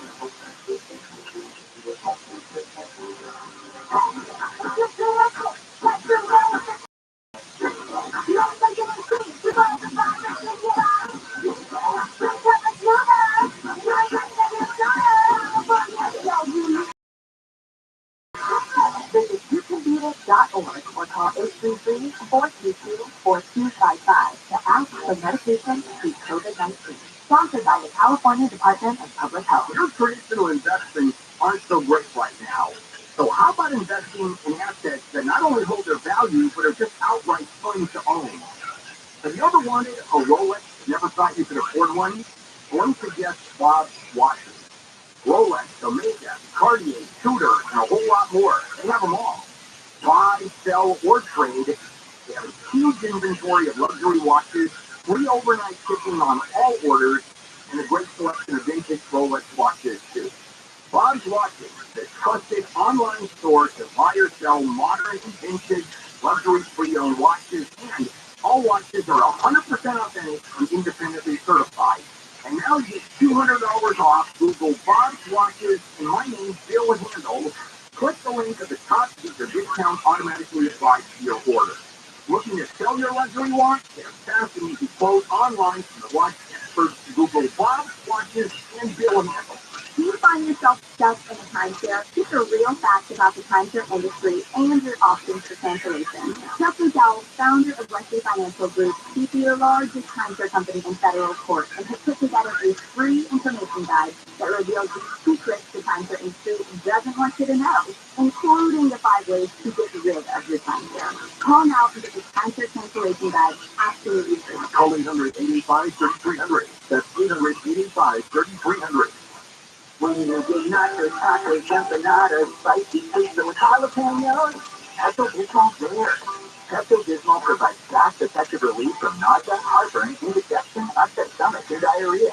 All the things that can happen unexpectedly on vacation. So before you travel, pack the Pepto. Pepto-Bismol. when you have nausea, tacos,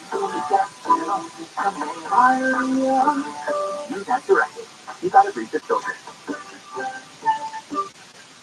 Pray.com's Meditative Prayers podcast is the best way to bring God's perfect peace into your life. This meditative prayer helps you focus on God, fight anxiety, sleep better, and relax. And you close your eyes. Ask God to come and have fellowship with you.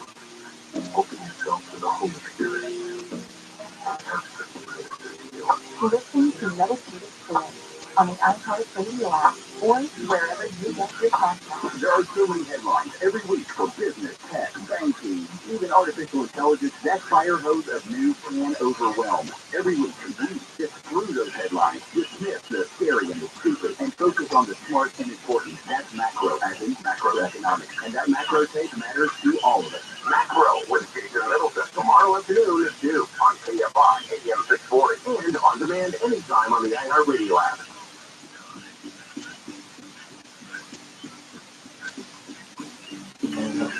KFI AM 640 heard everywhere live on the iHeartRadio app.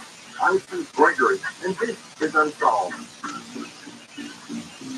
Talking with Steve Hodel, an author and former LAPD homicide detective retired. He solved more than 300 cases over his career. He had an 85% solve rate, which is very high in this industry. And before the break, he was telling us this twisted and sordid tale of his father, George Hodel.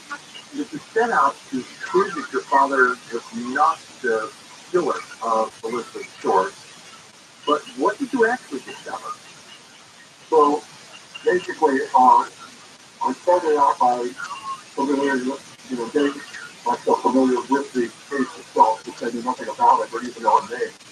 And obviously, I didn't have access. I was a fuzz that was, so I didn't have access to the police report.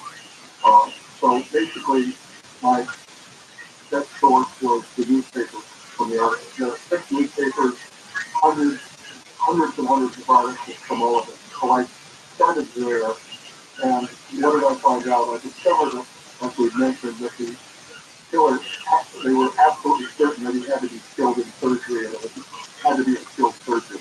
So that one was just upset cool right there, and that was, I was concerned. Dad was a surgeon in his early doctoring, but still, I said to myself, there's no way. Well, what the killer did in the Black Dahlia was he started taunting the newspapers and the police and the press, and he was sent in more than a dozen taunting notes, and these were like cut and paste from like ransom notes. Most of the handwriting was disguised, but there was one letter that he sent in that was not disguised handwriting, was actually legitimate handwriting that said, turning myself in on January 29th, had my son at the police, signed the Black Dahlia Avenger. And I looked at this, and it's my father's handwriting. And really? How did you know that so quickly? well, it's got a very unusual block print. And I mean, you know your parents' handwriting, you look through their parents' handwriting at this point, and I looked at my father's handwriting and said, well, still, but this can't be. So, but it was definitely a major concern to me. And so uh, basically, I had an handwriting expert. I concealed the crime itself, so the expert wouldn't know the crime, and I had her examine it and independently of me, of course, and with samples, I have many samples in the father's handwriting. So she comes back with about 8 positive makes. It's definitely the same person writing these notes on the handwriting. So you've got the surgeon, you've got the handwriting, and then basically I started getting into witness interviews and stuff, and wanted to get more details on the actual crime itself. And one of the major witnesses that I talked to was a retired policewoman by the name of ROTHSCHILD. And she was long retired, she was living in San Diego. I went down and basically interviewed her, and she had, let me put it this way, there are three, one of my biggest problems was there were 3 major myths to this crime, okay? And basically those 3 major myths were, there was a so-called missing week. As the story goes, as the myth goes, Elizabeth Short walked out of the guilt door cell into the fog on January 9th and was not seen again until the body was found on January 16th. So that's the one big myth. I was able to establish and locate 14 witnesses that actually saw her every day of that so-called missing week. And had been interviewed back at the time and stuff. So, and 7 of those 14 knew her personally, so they couldn't be mistaken. And they accounted for each day. Well, the last day, on the 14th of January, Merle McBride was the last person to see Elizabeth Burke. She was working a cookie. McBride was also McBride, of course, the cookie, sat down, and this, Elizabeth comes running up to her. There's a man, he's threatening to kill me. So McBride goes into the bar with her, and the man's gone, they get her hurt, and she says, okay, I'm okay now. And then a few hours later, she sees McBride sees her walk out of another bar with 2 men and a woman. She goes up to her and she says, are you all right? She says, well, yeah, I'm going to see my father at the bus station. And that's literally hours before she was murdered, probably 8 or 10 hours. And it's my contention, and I come up with a whole bunch of reasons why. It's probably George Odell and a friend of his name, Sexton, and the unknown female. But so the other myth is that it was a standalone murder, none before, none after. Absolutely false. There are a whole series of loans. As I'm getting into my investigation down there, I discovered there's a whole series of what I call the lone woman murders. It began in 43 and then stopped in 50 when my dad fled the country. And they were all in Los Angeles in a very tight geographical area between Hollywood and downtown, all unsolved. And you got to understand also that LA was a very different time back then. Let's realize that I talked to this. So a lot of corruption back in those days and stuff. And basically, the grand jury, the 1949 grand jury, got so upset with these being unsolved that they took the Rock Valley murder away from LAPD and had the DA's office investigate. And the DA started to get into it and actually put a case together. And we wouldn't know all of what they did, except finally I had my case, and I went to impeach with Steve Kay, who was a highly respected head deputy district attorney. He was with Bugliosi on Manson, and he actually prosecuted all of the Manson family by himself. And highly respected. I went to him and said, hey, here's my case, take a look at it.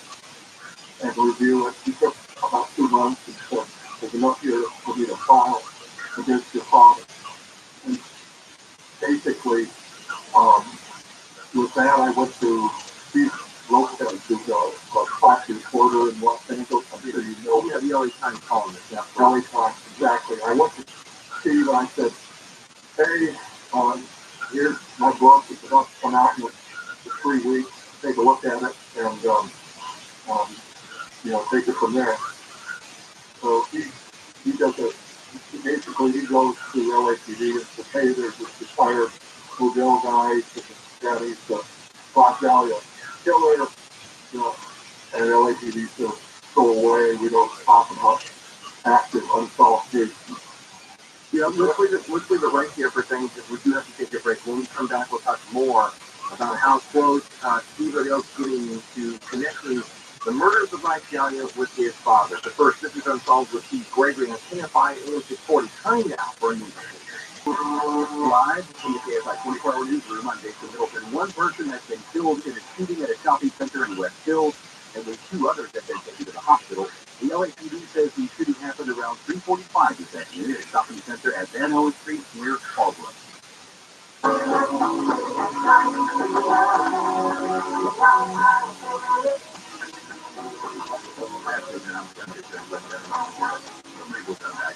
Because the white three-piece suit that John Travolta wore to Disco and Saturday Night Fever is heading to auction. Julianne Auctions is selling many pieces from cinema history in Beverly Hills and online, starting April 22nd and April 23rd. The suit is the centerpiece of the auction, and the starting price tag is between $100,000 and $200,000. Other props for auction include Iron Man's helmet, Harrison Ford's machete from Indiana Jones and the Temple of Doom, and Marty McFly's hoverboard from 1989. Back to the Future 2. Can you imagine? A 27-year-old sergeant in LA was among the 9 soldiers killed when 2 Black Hawk helicopters crashed near Fort Campbell, Kentucky. Army officials say Isaac John Gio had enlisted in the Army in 2019 and had been awarded the U.S. Army Achievement Medal, Army Good Conduct Medal, and the Overseas Service Ribbon. This will say the crash happened Wednesday night during a medical evacuation training exercise. The Brigadier General said there were 5 soldiers aboard, 1 helicopter, and 4 on down.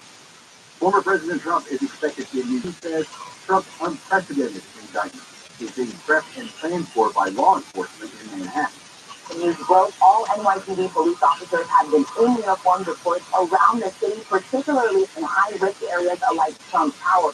Mr. Rabbi says that the NYPD Secret Service, U.S. Marshals, and New York State court officers met yesterday to coordinate Trump's surrender. She says Trump will not be handcuffed, and it's unclear if he will be fingerprinted and photographed. And the 15th floor courtroom where the arraignment will take place has already been blocked off. The federal judge has temporarily blocked a new Tennessee law that would place limits on drag shows. ABC's Dave Packer says an LGBTQ plus theater group sued, claiming the statute violates the First Amendment.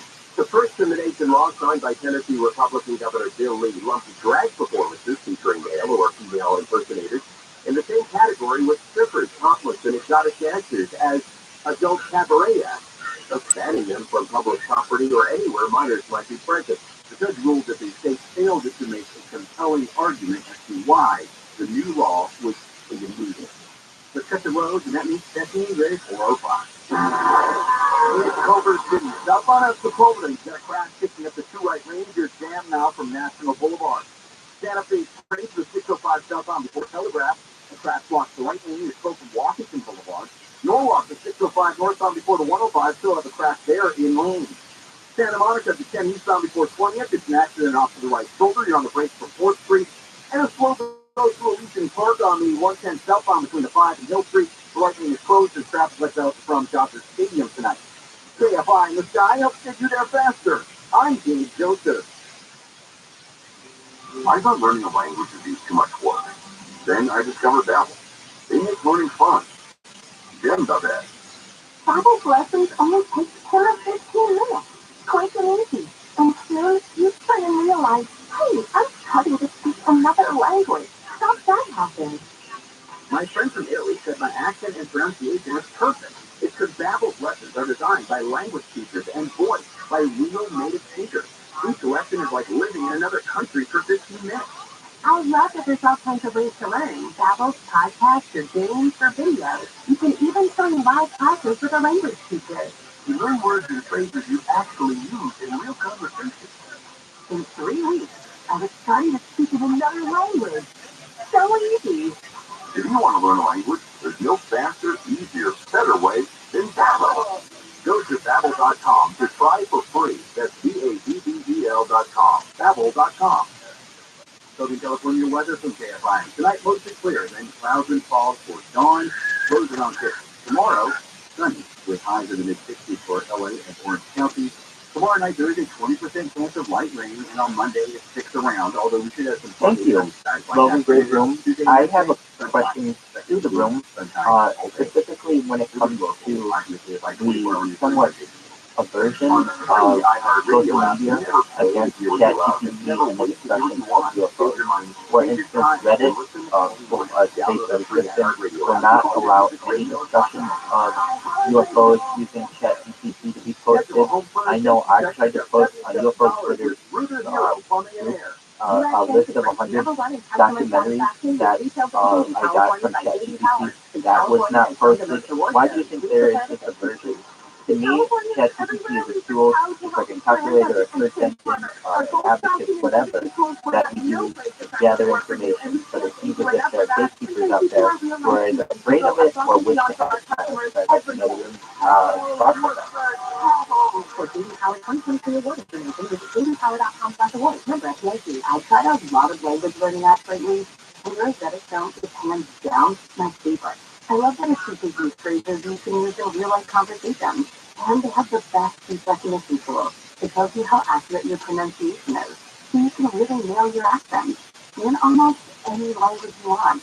Spanish, Italian, Chinese, and Korean, or get access to all 25 languages for life with Rosetta Stone's lifetime unlimited subscription. Check it out at rosettastone.com. Hey, it's Steve Gregory. We'll get back to more of Unsolved in just a moment, but I want to take this opportunity to basically lay out all of the ways you can participate. And what I mean by that is whether you give us a show idea, if there a case you might have been involved with, or had a family member or a friend, or even heard of a story of someone that might have been involved with an unsolved case or a crazy case or something that needs some attention, you can reach out to us. Pound 250 is a proprietary phone system set up for us and all of our advertisers here at KFI. Pound 250 on your cell phone. You say the keyword unsolved, and then just give us a brief synopsis of what you're talking about. Someone from my team will get back to you. Also, unsolved at iHeartMedia.com. And our email is unsolved@iHeartMedia.com. Or always go online at KFIAM640. I don't know specifically what friend you had. I was in a UFO change space that I had some discussion. He was interviewing someone. I was also in an anime. I don't know exactly. Supernatural horror storytelling with an immersive psychological thriller to both. Is that the space you're referencing? Listen to the Matterwalk page. That's MANTA. For me? Yeah, my internet sucks, but aside from that, everything seems good. For official rules and more information about contents of this station, go to KFIAM640.com/rules. KFI, AM640. an iHeart radio station. More stimulating talk.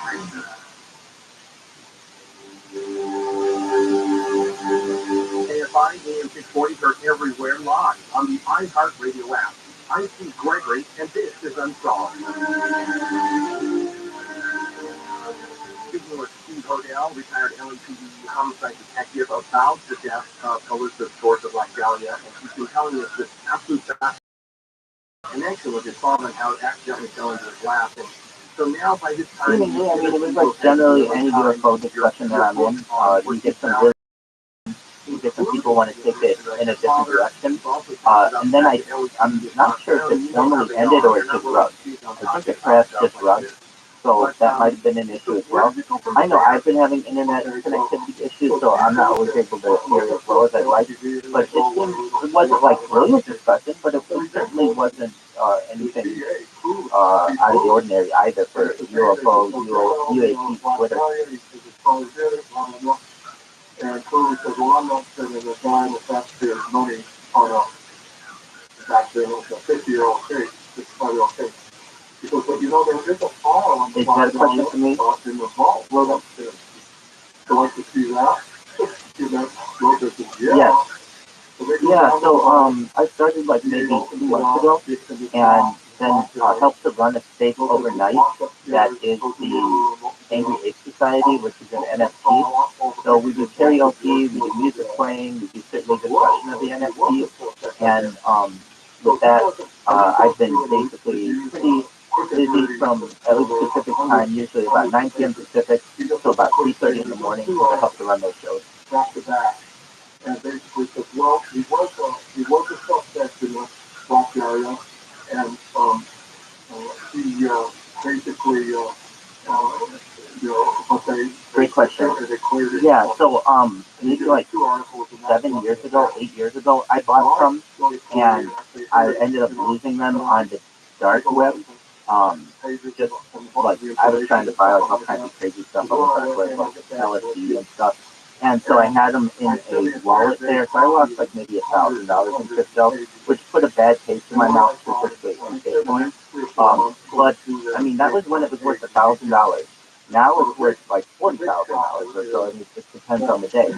So I've gotten more into the discussions, and now that there are more diversified cryptocurrencies out there, it seems like, you know, definitely more people are joining it, joining a type of crypto. And then there are these things called NFTs, non-fungible tokens, which basically are pieces of art that people purchase using cryptocurrency, and they're worth millions of dollars. And it's incredible that this JPEG, a few pixels, are worth tens of thousands, if not millions of dollars. What ended up happening with me is someone gave me one, and here I thought it was worth like a nickel or like a dime. No, this thing was worth hundreds of dollars. I couldn't believe it.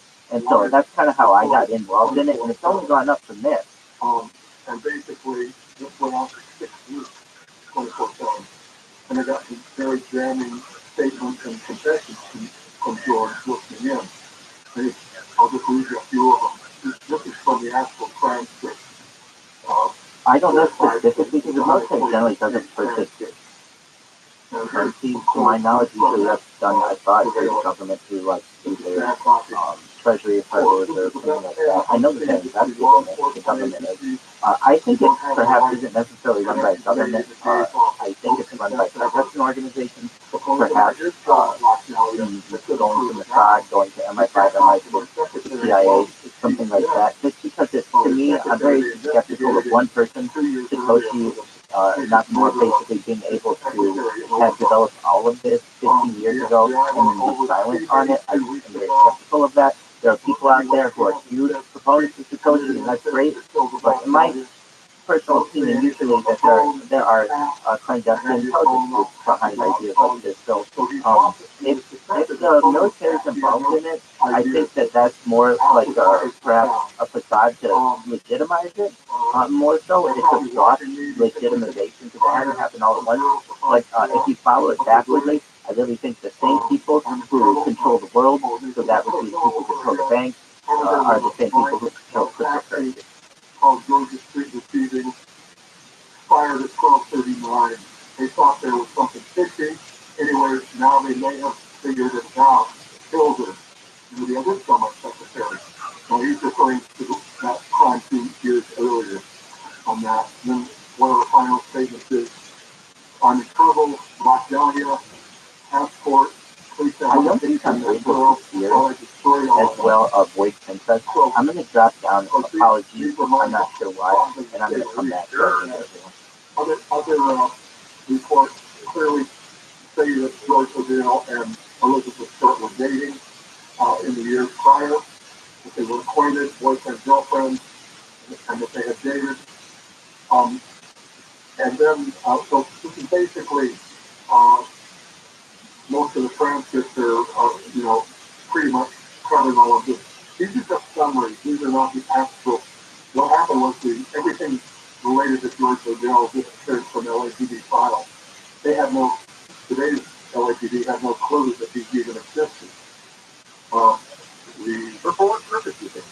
Okay, so but the big thing that was, should be better. I hope I'm not talking over anyone. There was a question, are there any free NFTs? A lot of people do give them away. I know the way that I got mine was just by promoting the NFT in which I was. I've actually, I've been in other rooms where people have just given me them. So if you find NFT discussions and you show any interest, a lot of times people will give them to you if they feel like it'd be valuable to the community. More blows. A woman screams again. It was silent. Yes, I do. That's where my, you can do my free NFTs there. And that's generally what people use. 5 minutes away, and they do nothing. So this was either so this woman. They're very high and people hate them. So that's why they even want to go to different cryptocurrencies that have lower gas. More likely, and I'm convinced it's a murder. And they do nothing. So, basically, all I can assume is... I hope so as well. I don't know what the gas fees are proposed for the new Amazon NFT marketplace. Do you have any idea of what it's for anyone else? We don't want to blow out further. It's all quiet now. It's in the country set. And they just let it go. No, Amazon announced like 2 months ago that they were going to have their own specific NFT marketplace. I thought it was going to come towards the end of April, so perhaps there may be more on that soon. But essentially, it was going to be where it would be like your essentially what Amazon is for whatever you want, what originally was selling, would be towards the NFT marketplace. You essentially be able to purchase on an Amazon system NFTs where you can't currently do that, to my knowledge. And they would also have integration with different systems. Why don't we let's lock this away for now. We'll come back in the future, but for now, let's take command and do what we have to do and clean up the city. And because it was a real life on confidential. Please brief me on it. And had been for 22 to 23. So we just some pause here, and when we come back, we'll wrap up our final segment with Steve Hurdell. But first, this is Unsolved with Steve Gregory on KFI AM 640. I'm now burning.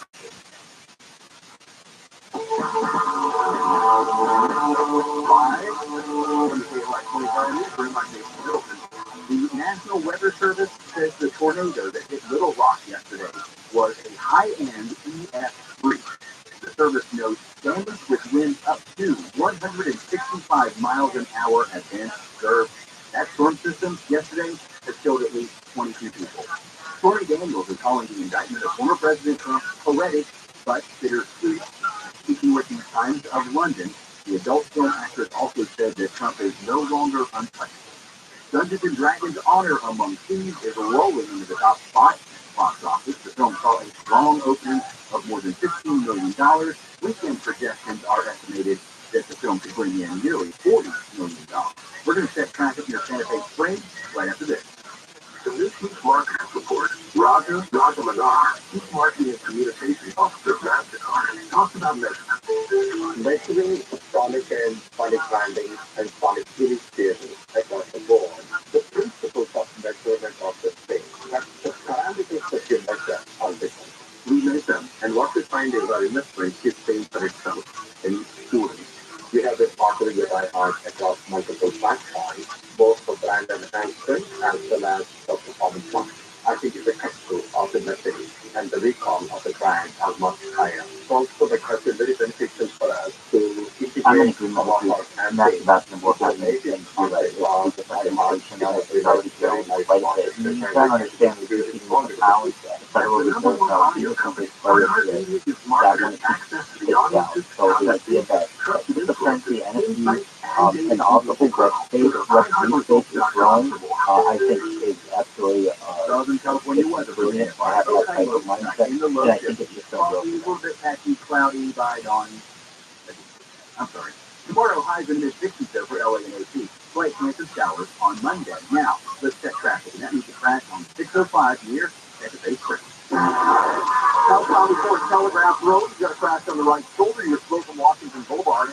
Diamond Bar, the 57 northbound transition to the 60 west. The crash blocking the 2 left lanes of that transition road.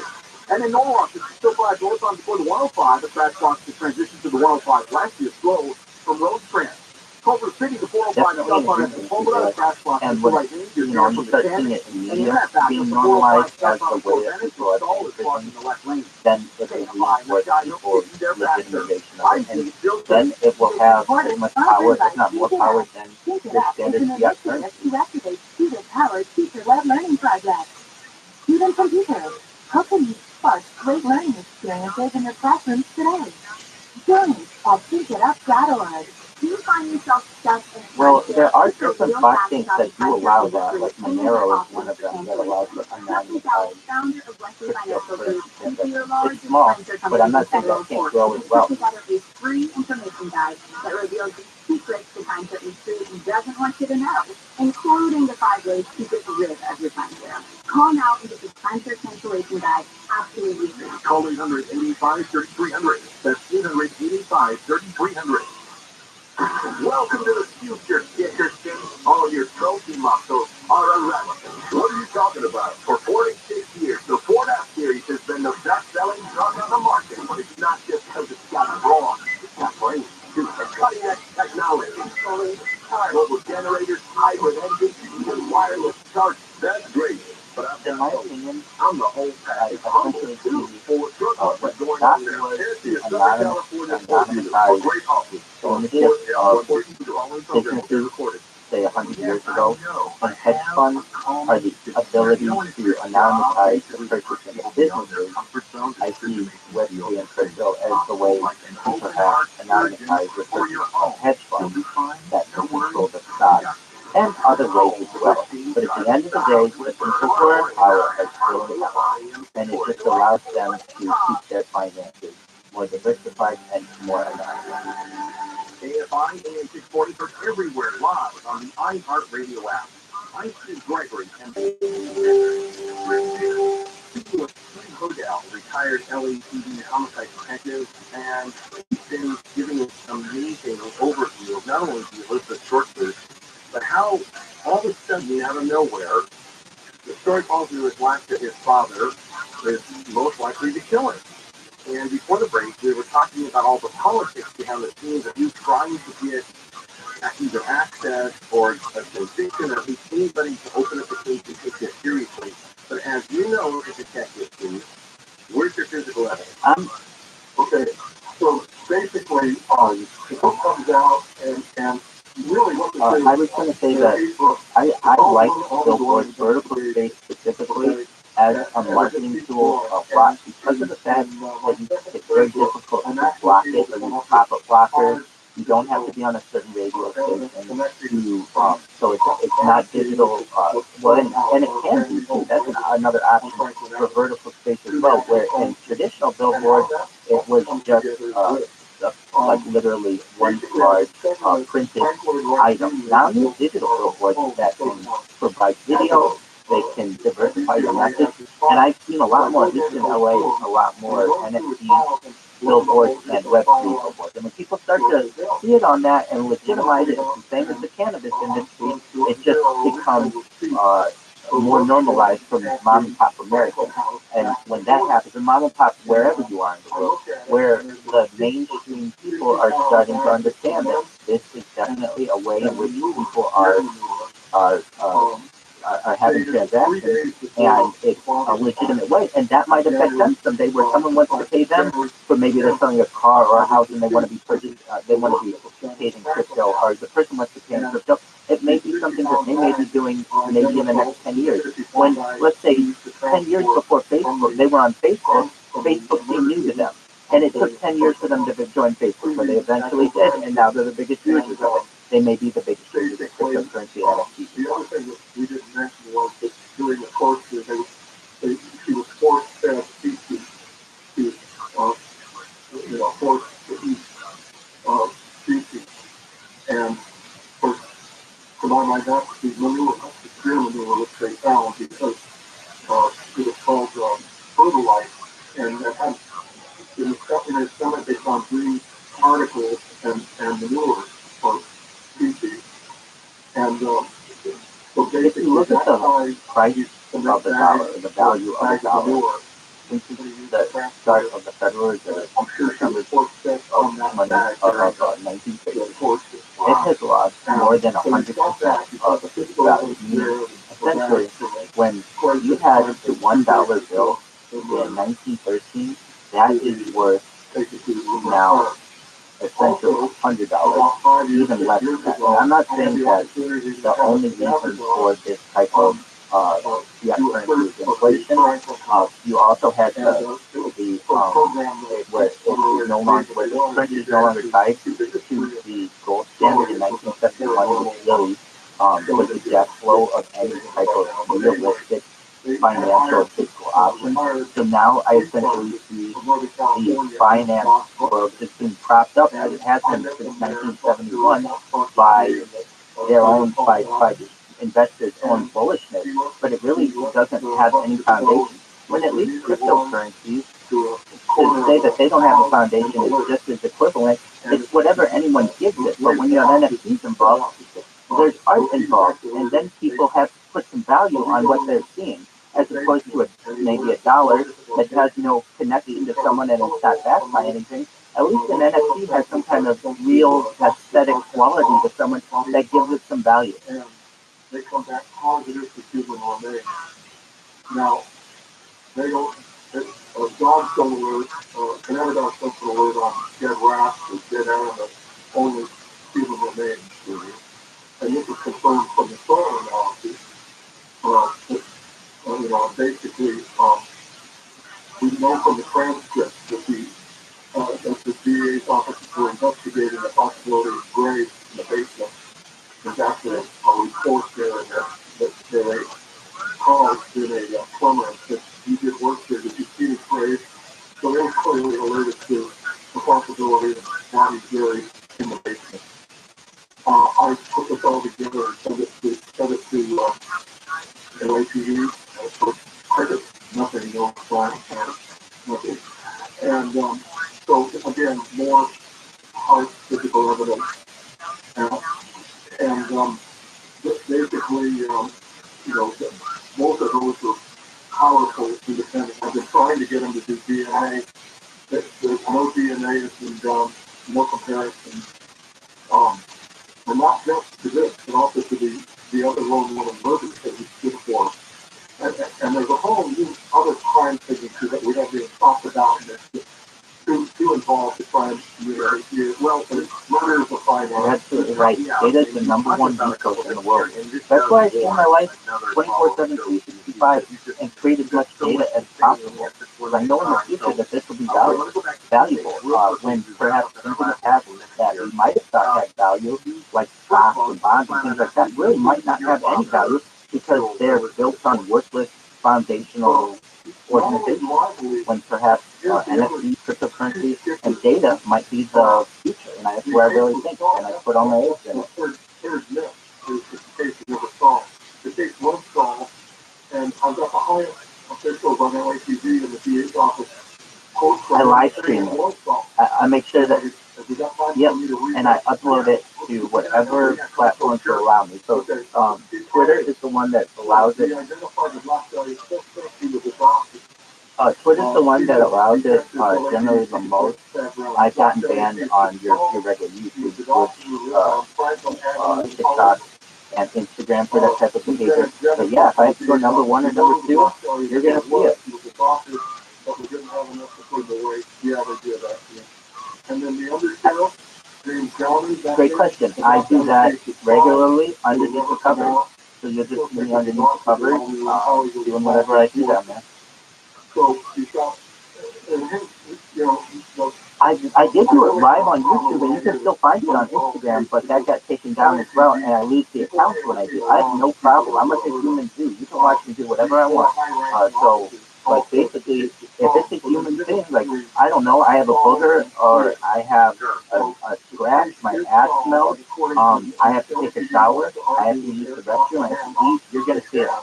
If they all independently at separate points that it was solved. Well,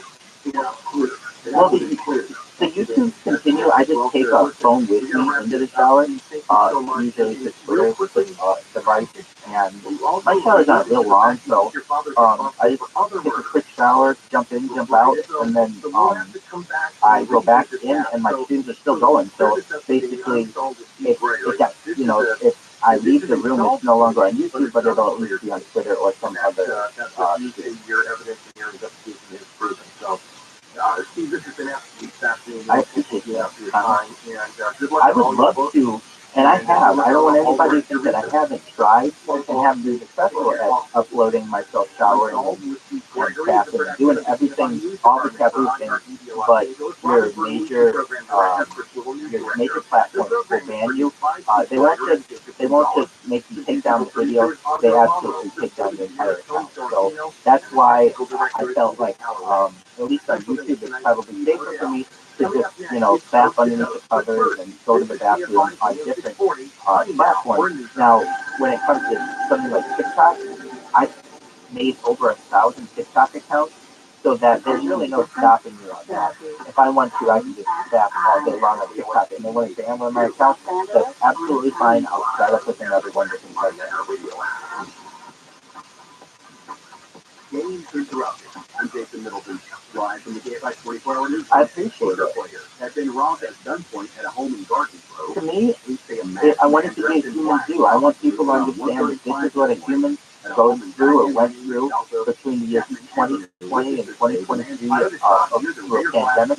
We've seen the death of a queen, the birth of AI, and everything in between. And I wouldn't want this. Absolutely. And that's just part of human nature. I mean, I'm no different than any other human out there. I've gone extreme periods of time where I don't fast, and I have nighttime emissions, and it happens because they have a wet dream. So from a human being that you either are going to get it out voluntarily or involuntarily, and once you know that, then why not go for it? Cruelty to animals, LA March Madness Adoption Special. Special fee is available for all qualified adopters. That could be. They're powerful dreams. If you've ever had a wet dream, they're very powerful. Food dogs 3 months old or younger. People can learn more about the adoption requirements at fccala.com/adopt. There's a wiggle waggle walk tomorrow application, by the way. Just go to KFIAM640.com and put wiggle and or waggle.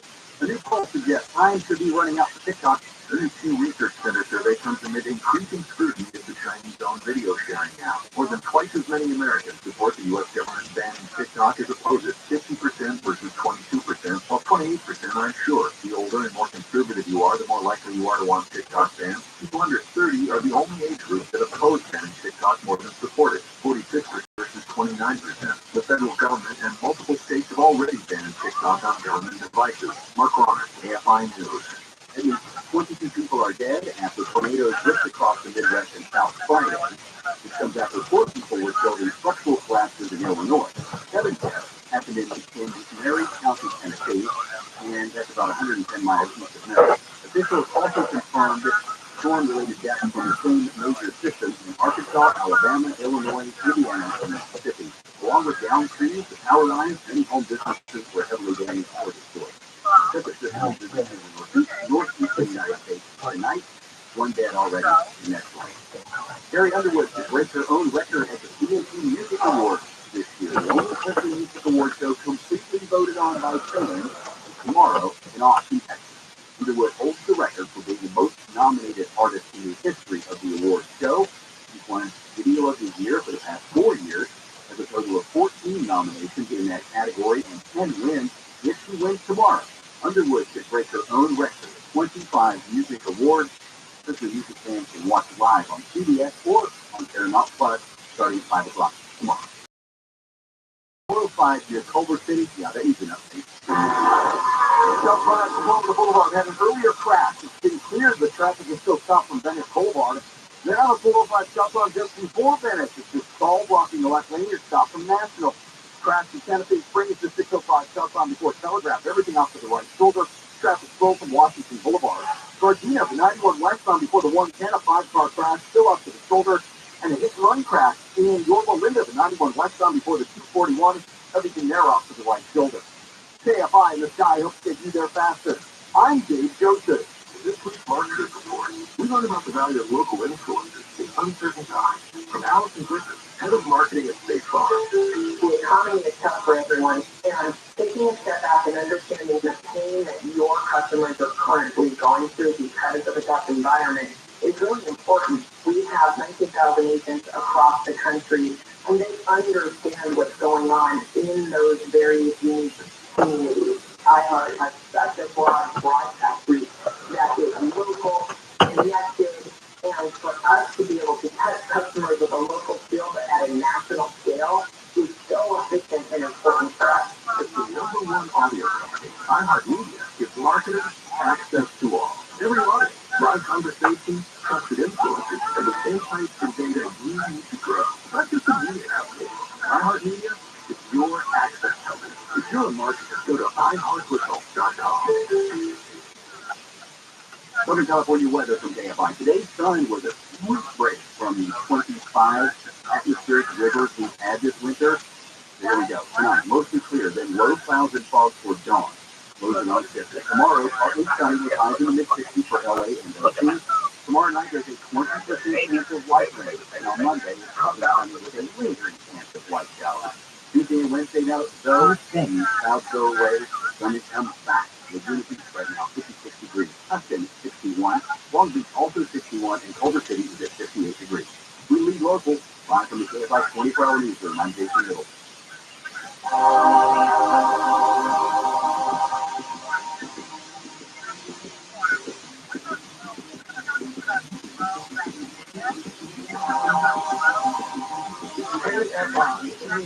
Sporting heard everywhere on the iHeartRadio app. You're listening to Before the Coast, strange stories from the iHeart Vault. I'm Clay Will. Tonight we showcase the podcast American Shadows. American Shadows features host Lauren Vogelbaum as he spans 2 centuries of omitted lore from our country's history books, focusing on the darker stories of American history, the people, places, and things that are hidden and forgotten in the shadows. The episode Body of Truth follows the story of Abraham Lincoln, but not his presidency itself, and not about his life leading up to it. After his assassination, it was a long time before President Abraham Lincoln was finally rested in peace. His corpse would first have to survive counterfeiters and grave robbers. Here's American Shadows on Before the Coast. Strange stories from the iHeart Vault on KFI AM 640. His footsteps echoed as he walked the White House hallway. As he did, he heard the sound of sobbing in the East Room. Inside, among the lace curtains, partially covered by heavy crimson damask drapery, soldiers stood guard. And there, beneath the painted ceiling of the massive crystal chandelier, a crowd of mourners gathered around the body, mostly shrouded in cloth. Who died? He asked from the soldiers. The president, sir, the soldier replied, killed by an assassin. He glanced at the corpse, a man he did not recognize. Sydney, so I have a question for everyone who has a cell phone or Wi-Fi. Why is it that we have to deal with the terrible scale of 1 bar, 2 bars, 3 bars, or 4 bars? Or in the Wi-Fi scale, that little like 1 dot, 2 curves, 3 curves thing. Why is it that we don't get like actual percentages on how strong our signal is with our carrier? Whether it's 10% or 20%, or why does it differ? I had a phone, my iPhone did this. I wish it would tell me what it is, how strong it is from a Wi-Fi perspective, how strong it is from a network perspective. I have had this on Android. There are little, you can root your device and get little add-ons to it, and very, very helpful. And I'm just someone out there, if anybody else has an iPhone, or really any phone out there, why is it that we've been living for 25 years of 1 bar, 2 bars, 3 bars, or 4 bars? War was war, after all. It had taken one to bring about the end of slavery, as well as the increasing tension between North and South for the state's rights and expansion. But all of that had come at a tremendous price. Upon hearing their continued boisterous chants, everyone on Earth has connectivity problems at some point, whether you're on the freeway, whether you're in a rural area, and it would be very beneficial to know, oh, my signal strength is only 34% right now, and that's why it's so slow. Instead, you'll have it go from 1 bar, 2 bars, 3 bars, or 4 bars, and that happens in your house. I don't leave my room and I go for 1 bar, 2 bars, 3 bars, or 4 bars, and I know I'm not the only one. People who just literally have not moved, yet their signal strength changes dramatically for some reason. I really think they don't want people studying this. They don't want people understanding how much electromagnetic radiation comes out of their devices, and they want to keep us stuck in this 1 bar, 2 bar, 3 bar, or 4 bar world, and I'm sick of it.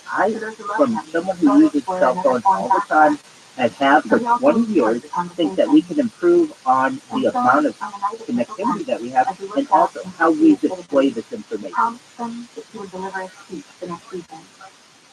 We want to hear you now, someone shouted, and Lincoln smiled slightly at the request. He wanted to be sure of his words, though, when he told the crowd as much. Be better prepared. Exactly. People now are relying on these devices for their lifeline. It has your wallet on it. It has your emergency contacts on it. It's your connection to the world.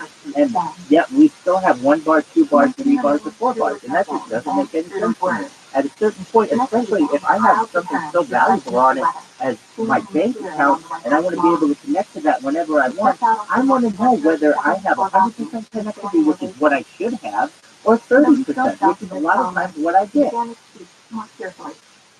He promised a day of national Thanksgiving before moving on to the heart of the matter.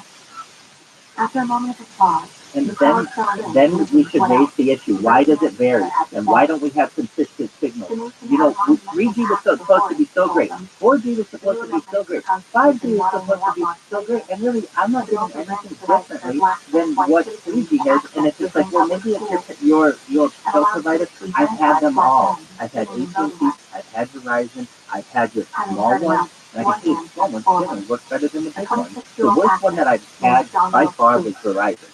You might have lived in the north, because the Legions had always been I can tell you, Verizon was almost like a pain to have, because I got so many spam calls once I got a Verizon. I got 3 Verizon lines. I had a family plan of Verizon just to stream my life, and it was absolutely ridiculous. And that's what really started to motivate me to say, look, why don't I have a connectivity? Right now I'm looking at my wireless, I have 3 out of 4 bars. I don't understand why that is, and why is it maybe in 10 minutes it'll be 4 out of 4 bars.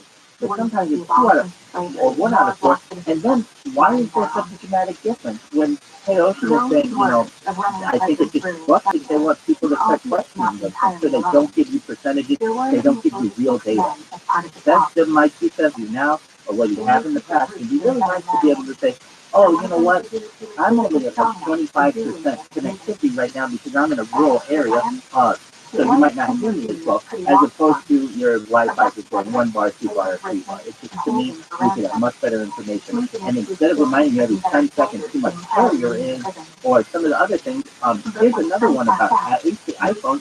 The iPhone doesn't give you a percentage by default. It just shows you a battery. It doesn't tell you what percentage that is. You have to actually turn that on, and to me, that is something that's very important about the phone. Tell me what my percentage is.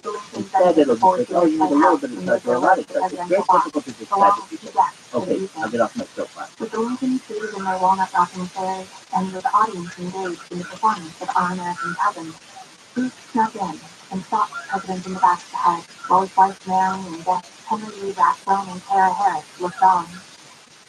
Rathbone attempted to tackle the president's assailant. Booth, who was carrying a knife as well as the pistol, cut Rathbone from elbow to shoulder. Mary looked down at her dress, now covered in her husband's blood. She and Clara screamed. Making a bold escape, Booth leapt the stage below. Shouts went out to stop him, but Booth fled into the night. As a manhunt emerged, an army doctor and other citizens converged on the presidential box. Lincoln was bleeding, but alive. There it is. Suspecting the wound would be fatal, the decision was made to move Lincoln to a more comfortable spot. A man with a room for rent across the street from the theater offered it to them. The 6 men carried Lincoln to the house and laid him onto a bed. Abraham Lincoln died the following morning. Church bells tolled, and people began to mourn. Further north, the fireworks and celebrations barely ceased when word of the assassination reached them. A while Lincoln's body lay in state. A photographer's flash went off once more. Afterwards, doctors cut away part of his scalp and removed his brain. As they held it, the bullets fell out. Undertakers worked skillfully, doing what they could to preserve the president's appearance, which, despite the man's devastating head wounds, and arranged his features to resemble a man at Randy, peace. you're absolutely right. You nailed it. Then When we it dressed comes him to in the first EMF feather and suit he wore on his second how that graduation, affects you, I along really with a don't pair think of they white want stretch people gloves. to want to look into this type The of North stopped his information with, death by hey, springing if the his microwave is improvement, down, my but Wi-Fi badly isn't did as not. good, but what is that doing to my When the body? South They believed don't the want people assessment having these reversed their conversations. loss and restored life as it had once been. Thankfully, they were just as disappointed. Although that didn't stop many Southerners from expressing their sentiments that Lincoln had got what he deserved. Back in Washington, scavengers took whatever they could find after Lincoln's body had been moved to a tiny casket. Scraps of his blood-soaked shirt, a lock of hair. Doctors who'd removed his brain had taken their own morbid souvenirs as well. Around noon on April 19th, 4 days after his death, over 600 distinguished guests from generals to politicians crammed into the east room of the White House where Lincoln's casket sat. Soldiers stood guard as mourners paid their respects. It was exactly as Lincoln himself had dreamed not too long before. Mary Lincoln and 12-year-old Pat stayed upstairs for up to 4 days of mourning. With so many people coming and going and considering how her husband had died, Mary took the safer path of grieving in private. Finally, a smaller group consisting of Lincoln's cabinet, the Supreme Court, and Lincoln's 21-year-old son Robert paid their last respects.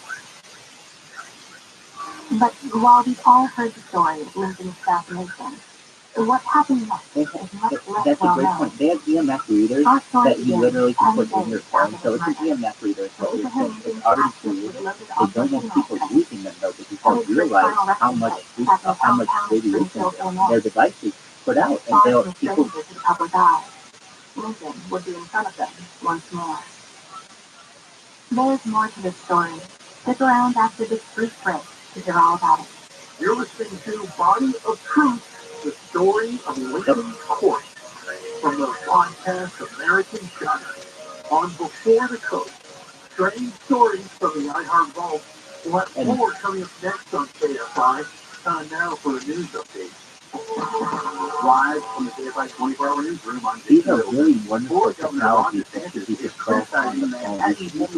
You rely on third parties to develop such wonderful devices or two types of technology. Another one are laser thermometers. Basically, you shoot a laser at something that tells you how hot or cold it is. Why don't you have that get close to it? You know, we'll get another color iPhone every year. That's great. That doesn't help me as a person.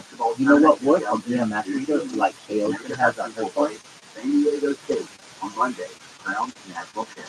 We're going to get traffic here, Santa Monica, right after this.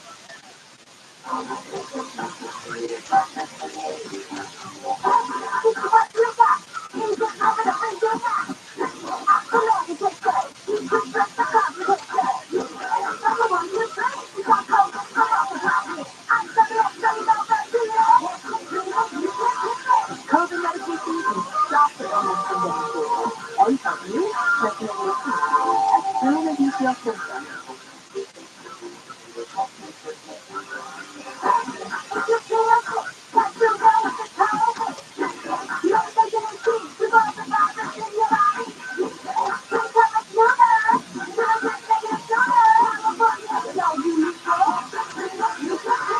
Visit youcandothis.org or call 833-422-4255 to ask for medication to treat COVID-19. Sponsored by the California Department of Public Health.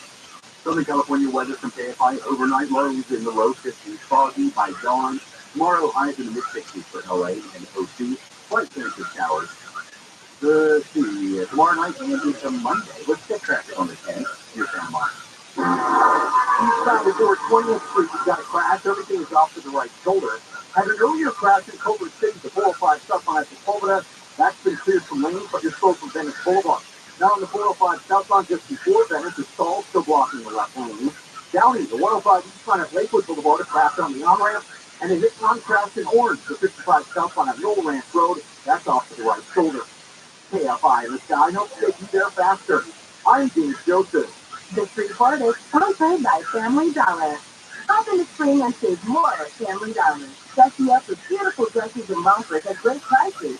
And welcome guests to cookies, snacks, beverages, and a variety of ice creams. Family Dollar, helping you do more.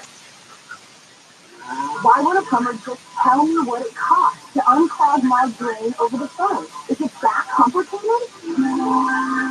No, it's not. It makes no sense at all. They obviously have a price. Whoa, you've got a nice aroma. Who are you? Mike Diamond, the Yogurt Plumber. Would you tell me how much to unclog my drain? $99. But you haven't seen it. Don't need to. Doesn't matter if it's a kitchen sink or a mainline sewer socket. The Yogurt Plumbers at Mike Diamond will unclog almost any drain for $99. Almost. Yeah, there are a few exceptions, but you can read all about them on our website before you call. Just go to thesmellgoodplumber.com. Wow, you're like up front and everything. I just told a guy named Rabbi who wouldn't tell me anything. No brothers here, ma'am. With professional plumbers who show up on time, smell good, and unclog drains for $99. Call us. 1-800-446-MIKE. Contact your license number 39917. Your traditional investments aren't so great right now. So how about investing in assets that not only hold their value, but are just outright fun to own? Have you ever wanted a Rolex but never thought you could afford one? Well, let me suggest Boss watches.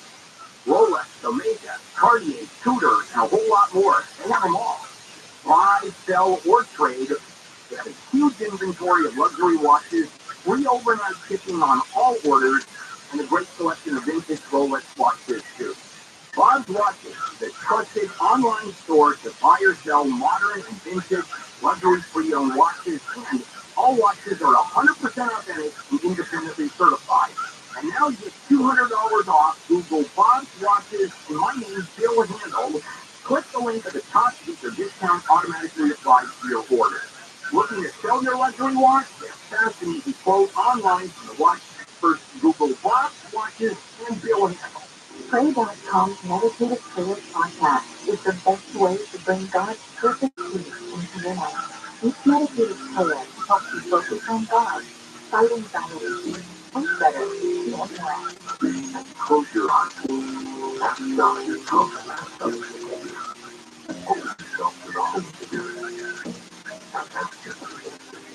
To listen to meditative prayer on the iHeartRadio app or wherever you get your podcasts. I know the weight of the world seems to rest on your shoulders, and sometimes life seems like it's filled only with confusion and chaos. But I assure you, I have a plan for you.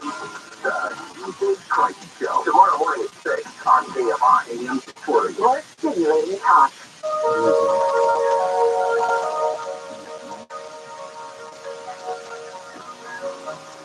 KFI AM 640 heard everywhere on the iHeartRadio app. I'm Clay Rell, and you're listening to Before the Truth, strange stories from the iHeart Vault. Let's return now to hear more about the story of Lincoln's Court from the podcast American Shadow. Back in Springfield, President Lincoln's former political friends at the state capitol prepared for his internment. They purchased a site close to the train depot downtown where they planned to build a machine. There was only one problem. They hadn't discussed their plans with Mary Lincoln. Her husband and children had been the center of her life. Obviously, watching her husband die was devastating, but it hadn't broken her. She argued with Illinois politicians that her husband's last wishes were to be buried in the rural Oak Ridge Cemetery just outside Springfield, and she intended to make sure that happened. Though they disagreed, they had little choice but to oblige. She was, after all, the legal custodian of her husband's body. So, on April 21st of 1865, Lincoln's funeral train, Judge Lincoln's Special, departed Washington. A large photograph of the president had been secured to the front of the engine just above the cattle car.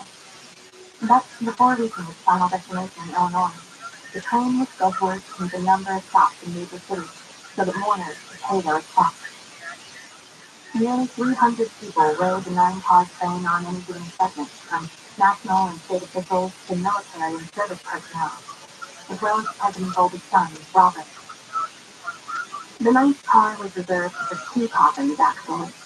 One for Abraham Lincoln and one for William Wallace Lincoln, Abraham and Mary's third son. Willie, as had been called, had tragically died just before Christmas in 1862 at the age of 11, the victim of typhoid fever. Abraham had taken his son's death particularly hard, so Mary thought it was best to have Willie reinterred next to his father.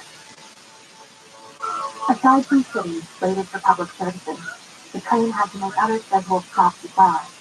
Oil lanterns provided light at night, and wood stoves kept the deck cars comfortable. The train needed to make stops for additional oil and wood, as well as water to clean boilers and meals for passengers. Making the journey even more cumbersome, over 80 different passenger cars were used to make the 1,700-mile journey. Back then, train tracks often had different gauges or widths that required passenger cars to be switched out at various stations. Planners coordinated with newspapers, notifying them when the train would pull into their town, and not need to pass whose time zones weren't standardized back then. The major locations where the train was scheduled to stop planned ahead. The cities constructed decorative arches over the tracks and adorned them with flowers and flags.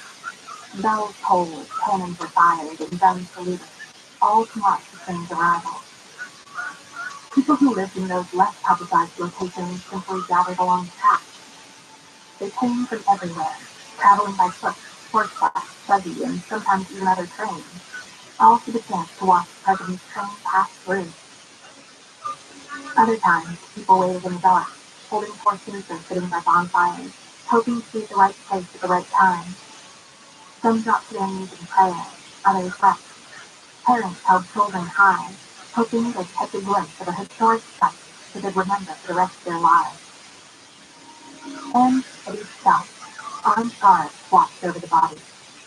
Some stayed on the train to guard Willie's coffin while the president was loaded onto an extravagant horse-drawn hearse. Long processions followed the hearse from the train station to state capitol for services. In Philadelphia, his body lay in state inside Independence Hall's East Wing, where the Declaration of Independence had been signed. Newspapers reported that people waited upwards of 5 hours just for a chance to quickly walk past his open coffin. Many of those who got the chance to pay their respects walked away shocked. The corpse before them bore little resemblance to the pictures of the man they'd seen. The thin, sunken face, the dark pallor that had settled on his skin that morticians could no longer disguise. The dead president didn't look how they'd expected. To them, he did not resemble what they call a great man. The problem, of course, was decay. Embalming back then wasn't what it is today, and by the time the train pulled in Springfield on a particularly hot May 4th, had been dead and on the news for 19 days, all without refrigeration. The mortician on board did his best, but no amount of powder could hide the blotches on the president's face. Those public services had been intended as a way to honor him, but now those involved began to do it differently. Were they respecting the president, or had they disgraced him by parading his corpse across the coast? It's no wonder that Mary Lincoln stayed behind in Washington. The 2 coffins were removed from the train for the last time that Thursday afternoon. An Illinois regiment made their way along the procession route with gunfire salutes. Behind them, drummers marched and a choir sang. 6 horses drew the hearse, followed by Robert Lincoln and a group of Black Americans. The procession marched past Lincoln's home at the corner of 8th and Jackson, and then finally toward the Oak Ridge Cemetery. There, Abraham Lincoln and his son would be laid to rest next to one another, alongside a clear running stream. The afternoon sun shone down bright and hot. Robert and no less than 1,000 mourners silently stood by as the 2 coffins were carried from the hearse to a 15 by 15-foot public lot. Inside, the walls were draped in black velvet and embellished with evergreen branches. After everything had been through, his assassination and the embalming, countless days of travel and public viewing, Lincoln's body would finally rest in peace. Souvenir hunters, though, had a different plan. Within days, an entire company of soldiers had to be stationed at the vault. The hunters took everything near the tomb that they could carry away. The some weren't satisfied with trifles and mementos, though. They wanted something bigger, something more personal. But the thing they wanted was beyond priceless. Some might even call it a sacred national treasure. They wanted the body of Abraham Lincoln. There's more to the story. Stick around after this brief break to hear all about it. You're listening to Body of Truth, the story of a missing corpse, from the podcast American Shadows on Before the Coast. Strange stories from the iHeart Vault. We'll have more coming up next on KFI. Time now for a news update. I'm Jason Middleton, live from the KFI 24-hour news room. One person has been killed in a shooting in the parking lot of a shopping center in Westfield. ABC's Alex Jones says up to 3 more people have been hurt at that shooting. The victims went down in a parking lot outside of the Trader Joe's store. At least one suspect took off in a red car, which was found by police. A man seen in handcuffs along with a woman. The LAPD says it's unknown if the shooter knew the victim. Anaheim police have asked the community for help in finding an urn stolen from a family's home. The family says the urn contained the ashes of their son's remains. The urn was taken on March 21st. Police say the family is offering a $5,000 reward for the safe return of the urn. No questions asked. All southbound lanes of the 5 freeway near Passaic will be closed tonight and tomorrow night. The crews work to limit damage from a landslide caused by a recent storm. The closure is between Vista Del Lago Road and Templin Highway. The landslide has reduced the 4-lane freeway in that area to 2 lanes. Pope Francis has been released from a hospital in Rome and is looking ahead to Easter. Officials say he's being treated for bronchitis. Pope Francis is planning to be here in St. Peter's Square for Palm Sunday, which historically marks the beginning of Holy Week, the most solemn period on the church calendar. ABC's Marcus Moore says even before the Pope was sick, plans were underway for a cardinal to celebrate most of Palm Sunday Mass. Vatican says the Pope is doing well since he had antibiotics and gave the crowd a thumbs up as he was leaving the hospital. Okay, let's check the roads, and that means checking the 405. Without stopping for Howard Hughes Parkway in Westchester, you've got to crash off to the right shoulder. A brush fire in downtown LA, the 110 southbound after 101, that's off to the right shoulder. And a crash in Washington on the Flint Bridge, the 210 eastbound after Angeles Crest Highway, that's off to the right shoulder as well.